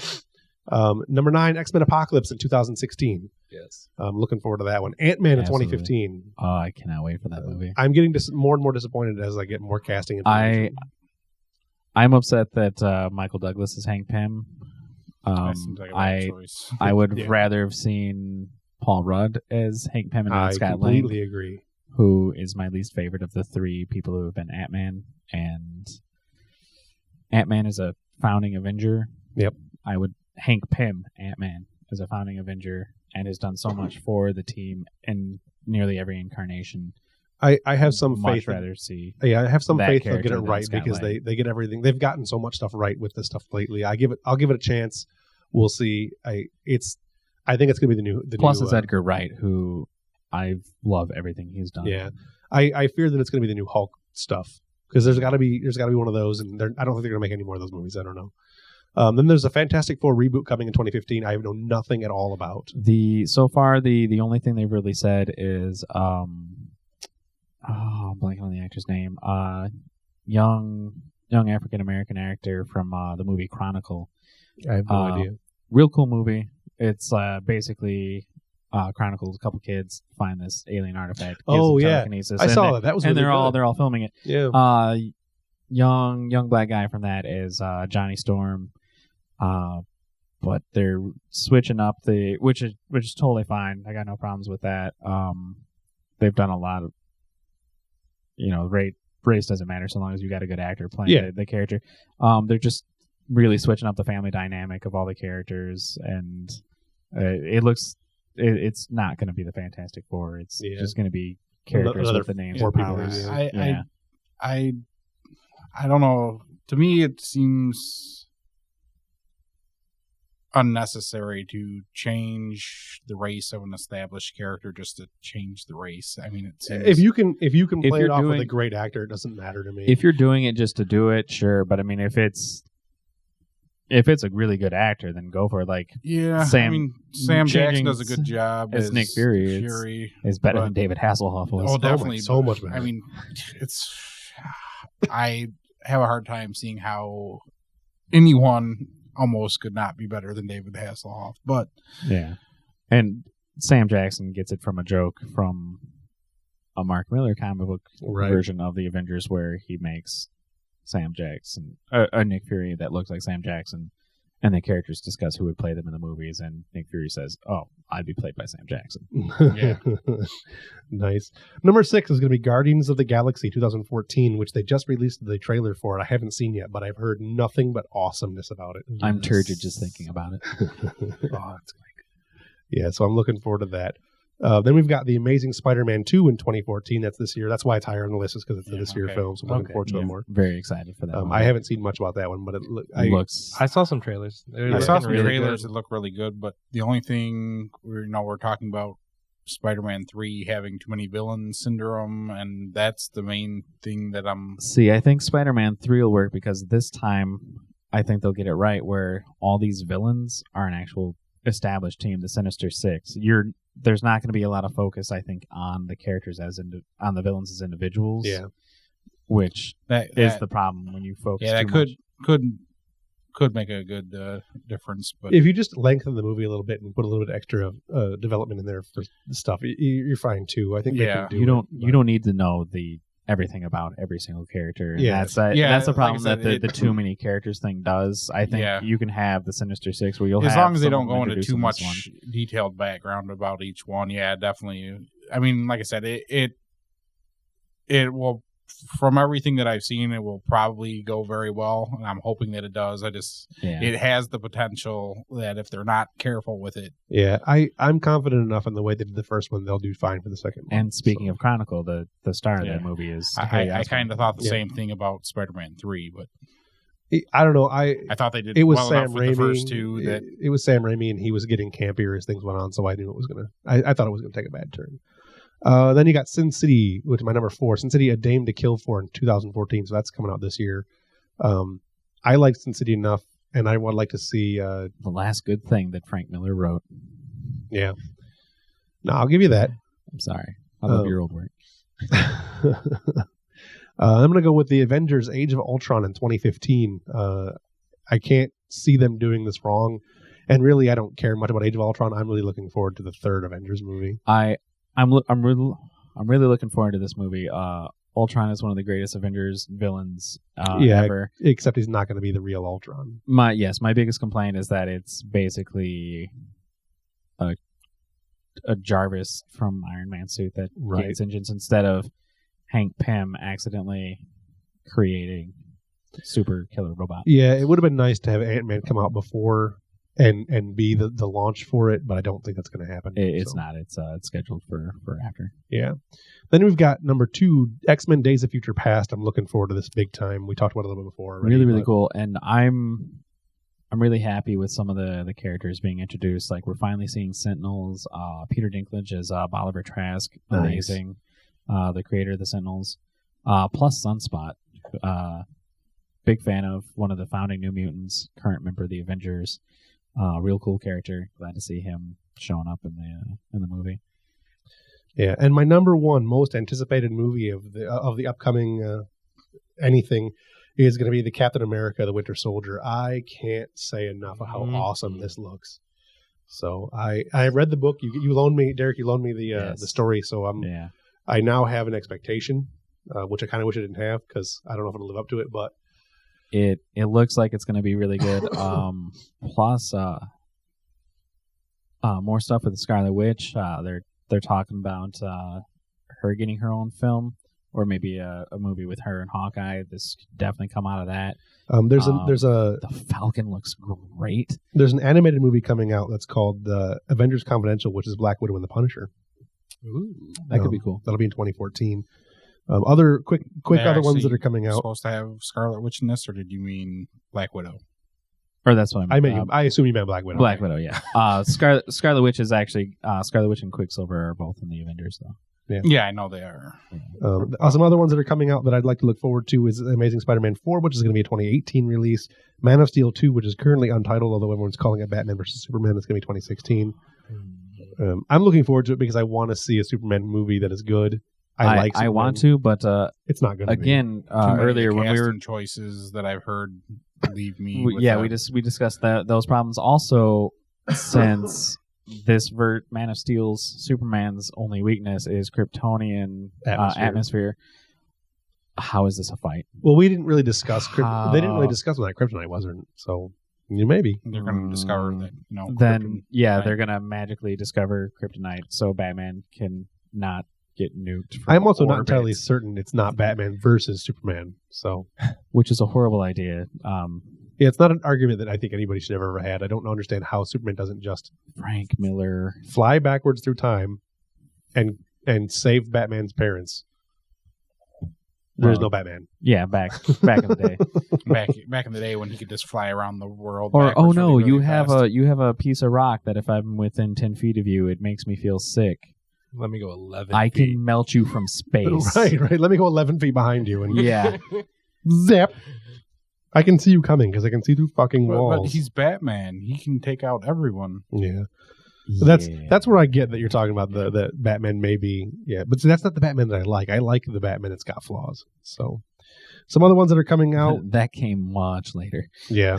Some of the stuff that I like is Iron Man and Captain America, Heroes United, which is a 2014 animated movie coming out.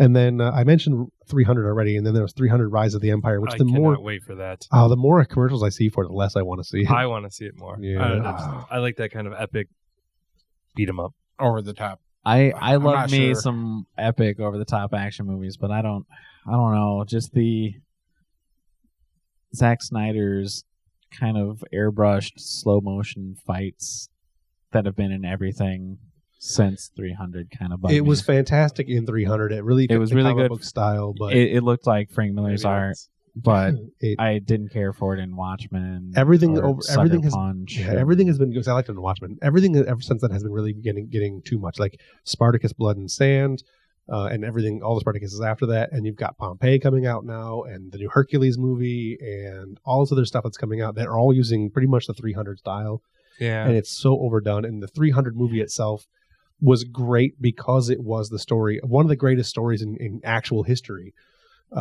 And now you're moving it on to the sequel, and people don't talk about the second part of that story. It's Maybe that's the reason is I enjoyed 300. Like that's one of those movies I can watch again and Oh, again yeah. and again. it's and an then- awesome movie. Yeah, and then I just kind of put myself, okay, the second one should be good. In theory, hopefully it will be, and I mean it totally. God, I'm totally blanking on his name. Who's the main guy? Xerxes or the No, other guy. the Spartan. I don't. Oh, Leonidas. Yeah. Gerard Butler. Thank you, Jesus. Yeah, totally. He was totally awesome. made him a household name. Yeah, Yeah, well, like, he was I mean, already- He'd been in things like, but I don't think anybody cared that he was the Phantom of the Opera or the love interest in Tomb Raider. that's Or that he was Dracula in that one, Dracula 2000 or Yeah, whatever it that's was. legit. Yeah, or random guy in Timeline. Yeah, well, everybody, the ladies were getting their panties wet over him before that. Three- And 300 made it so that They just noticed slipped him. right off. They noticed him before. They might have noticed him. That theater was 300 launched his career. That theater was notably moist when I went in there, noticeably. So, all right. So my final thoughts. We're going to do a couple of one more thing before or after the final thoughts. So this isn't really the final thought. But my final thought on our top 10 list is that Marvel, to me, Marvel has made more bad movies than DC, but DC's movies the ones that they've done bad are so much worse that and there's been so much. I think DC's made fewer overall movies in general, but if you go back to 1944 on up, Marvel's got way more movies. There's a couple Captain America movies that are really, really bad. There's a couple of Hulk movies that are really bad. There's a couple of just fantastic. 1994 Fantastic Four I was know so there's bad like they couldn't a- release Well, it. yeah, in the 40s, I mean, Captain America was the only big character that's around that they had. Right, yeah. I know there's like a Him and Samarin. late 70s or early 80s Spider-Man that Yeah. There was a Spider-Man TV series which was ridiculous. Yeah. None of the TV series were very good except Hulk. except for Hulk. So that's my thought on it. And I think that DC now, if you want great DC films or great DC content, you have to go to Netflix and you have to look at the DC cartoons from the late 90s, early 2000s, like the Justice League Unlimited, Yes. Hulk, Planet Hulk, which, by the way, is being turned into a film. I know It's nothing about it fantastic. yet, but I can't. Oh, my God. That, Planet Hulk is Marvel. as soon as, yeah, you're right. It's Planet Marvel, Planet Hulk. But that, I just thinking about movies that are going Yeah. to be coming out that are just fucking Both awesome. companies I think are doing a really good job with their animated stuff, but I think right now Marvel's winning with movies but and DC is crushing in television. TV, yeah. Yeah. Agents of S.H.I.E.L.D. is cool, but we got a whole episode about that Arrow coming up. is- We do have a whole Arrow's episode of that. amazing. I got to catch up on Arrow season 2, and I probably should make myself finish watching. if you're a fan of DC comics and continuity pre-New 52, I'm shaking my head because it's bad. But if you're a fan of the Some of it's because of the it. real- Aquaman is good. because it's Swamp more, Thing, Animal Man. there are good things. There are good things, but if you're a fan of DC in general, Arrow does a great job building the entire DC universe. All right, so the last 2 questions I got for everybody tonight. I'm going to start with Brandon. What do you think is the worst overall franchise for superheroes in altogether? So like Iron Man, Spider-Man, Superman. What is the worst overall movie franchise as far as movies have gone? Without going back too far, it's kind of, I gotta say, it's the older Batman stuff. All right. Like the 80s Batman. So like Probably. Batman like 2, 3, 4, Batman Forever, Batman and Robin. that Yeah, kind of stuff. those, like you were saying. You're going to count the Keaton one in there or no? Well, franchise overall, so yeah. Yeah, I mean, the first Batman with Michael Keaton was so awesome, but the later movies just dragged it into the shitter. Yeah. All right, Eric, you're going to be number 2 since Derek actually has probably has a rant on this one. So Ironically enough, I was thinking about it, and the first thing that came to my head was Batman. yeah, And it was Batman Forever and Batman and Robin are the two that, to me, are just so bad. yeah, they weight the whole franchise down. Yeah. So all right, Derek, what you got? Those are really, really bad. I got to go with Fantastic Four, and it's only 2 movies, not much of a franchise, but they were trying to build it into one. They're trying again to build it into one. I just think those movies are so bad, and they completely miss the point. Yeah. of the characters. I agree with that. So I'm actually going to go with one that I don't think is going to be very popular. I'm actually going to go with the X-Men franchise. I think can the see X-Men that. franchise is so bad. There is nothing. There's none of them 4 are good movies and 2 bad ones. I'm going to say there's really 1 really good one and 3 mediocre movies, and then a couple of really bad ones. Because I don't think X-Men 1 was really as good as it was. Good. I enjoyed X-Men it. 1 is good. I enjoyed it, but X-Men 2 was really good, and I think the rest of them were kind of. X-Men So, 3 is really, really I bad. really can't Wolverine argue Origin that is really, you're really bad. wrong with But, that. I mean, I would definitely put Batman as number 2, except but the Michael Days Keaton of one is Future so Past is part of that. Is really, really good, and the Wolverine which I haven't seen yet. To be fair, I was haven't seen that also yet. Yeah, good. So I think 4 out of the 6 are good. Yeah. All right. I still need to see Wolverine, and once Days of Future Past comes out, that could bring the franchise back up. It could. You could revitalize. You could bring it up, and it's close for me in this one between X-Men and Batman. And if the new one can be as good as I think it can be, then I'll bring it. I'll go ahead and give it to it. But right now, I got to give it to. I might have to go with the Man of Steel franchise after we see 2. That may be the case. I would almost go with Superman as my next one after that, just in general, because there hasn't been anything spectacular since 1 and 2, and I like Returns, but All right, so we're gonna go with now. What is the best overall franchise that you can think of? Brandon, you can go first on this one. What is the best franchise? If you could only see one more franchise, what would it be? So far, I'm having a hard time going with just franchise because they've done so good tying all the Marvel stuff together for Avengers. So Sure. I'm going to say Avengers. I'll take the Avengers as a franchise. Captain America or the Avengers are my biggest ones I'm looking forward to. Yeah, Eric. First thought that came to my head was Iron Man. Yeah, that's a good one. I'll go with that one. Derek.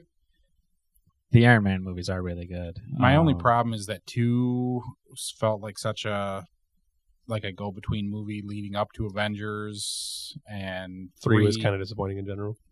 I actually like 3 better than 2, but I liked 3 okay, but it was just some of the stuff with the Velcro tear off armor. It seemed like, okay, pop into this suit. Okay, and I'm about to be hit, so hop out of this suit. The and last run fight and scene then was jump too into much. This one.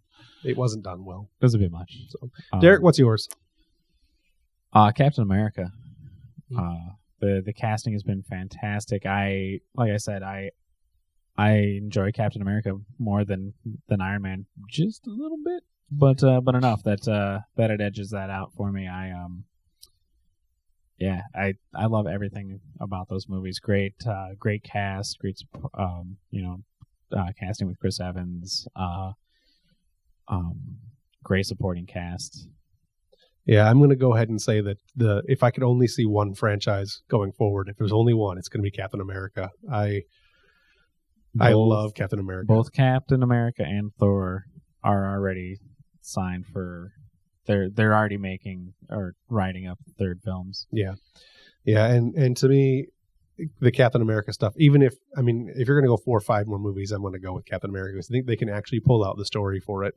Whereas Thor, I think, is going to get boring after the first movie. So there's enough good source There's enough material. good stuff that they could do it, but they haven't done a great job of transitioning. No, the nice thing is some some of the best Thor stuff that I can remember seeing, that I remember reading, really is the Captain America Thor stuff. So there's some really cool Thor stuff. I want to see Cap pick up the hammer. That's what I'm looking forward to. Mm-hmm. So like what? So, all right, that is all we have for today. Unless anybody has any other comments they want to throw down. Brandon, you got anything else you want to say? Nope. Eric, anything else you want to throw in? Nothing good, sir. Nothing good, sir. You were kind of quiet during this episode, but that's all right. Did you have fun with the show? I know you had fun with the last one. I always have fun with the show. It's podcasting's a lot of fun. You guys are my friends. Yeah. Let's all hug. That's what he says. We can't hug with microphones in the way. Oh. All right, Derek. I can't hug. My pants are in the way. It's a pants off, dance off. All right, Derek, anything else you want to add to the show? No. Thanks for listening to me rant about comic books. Yeah, no, it was fun. Did you have fun with the show? I did. Yeah, this is a lot of fun, isn't it? It is good. It's a lot more fun than people think it's going to be. So good, clean fun. Yeah, well, except I said fuck like 9 times and penis. So trying to take the record from Wolf of Wall Street. Well, I said them quietly, so I'm hoping we can maintain our PG whatever rating. So, but hopefully we'll have Eric and Derek back because I like saying it. I don't know. It's the Eric and Derek show. The Eric and Derek show. That's all PG. Yeah. I'm jazz handing. Jazz. Yeah, all right. All right, you can contact the show at podcast@ironnerdivore.com. And you can follow us on Facebook and Twitter at ironnerdivore. Don't forget to check out Geek Fan Expo on Facebook and Twitter at Geek Fan Expo. GFX will be at the Doubletree Hotel in Dearborn, Michigan, September 5th, 6th, and 7th, 2014, and tickets are on sale now at geekfanexpo.com. Beyond that, give us feedback. Tell us what you think. If you didn't agree with our top 10 lists, or if something we didn't mention that you wanted us to mention, we're happy to hear back from you. Feel free to leave us all the hate mail you want, because I read all of it, and nothing you can say is worse than the stuff I'm already getting from other people about other things. So, no, Eric knows what I'm talking about. So. Yep. All right. On that note, so long, and thanks for all the fish. What was that? Oh, goodness, look at my wrist. I gotta go. Very cosmopolitan. I'm not graded farewell, so that'll do, pig. That's the worst goodbye I've ever heard. And you stole it from a movie. Don't cry. You promised I could cry all I want. Oh, yes, I did. Okay. Well, go ahead. Knock yourself out.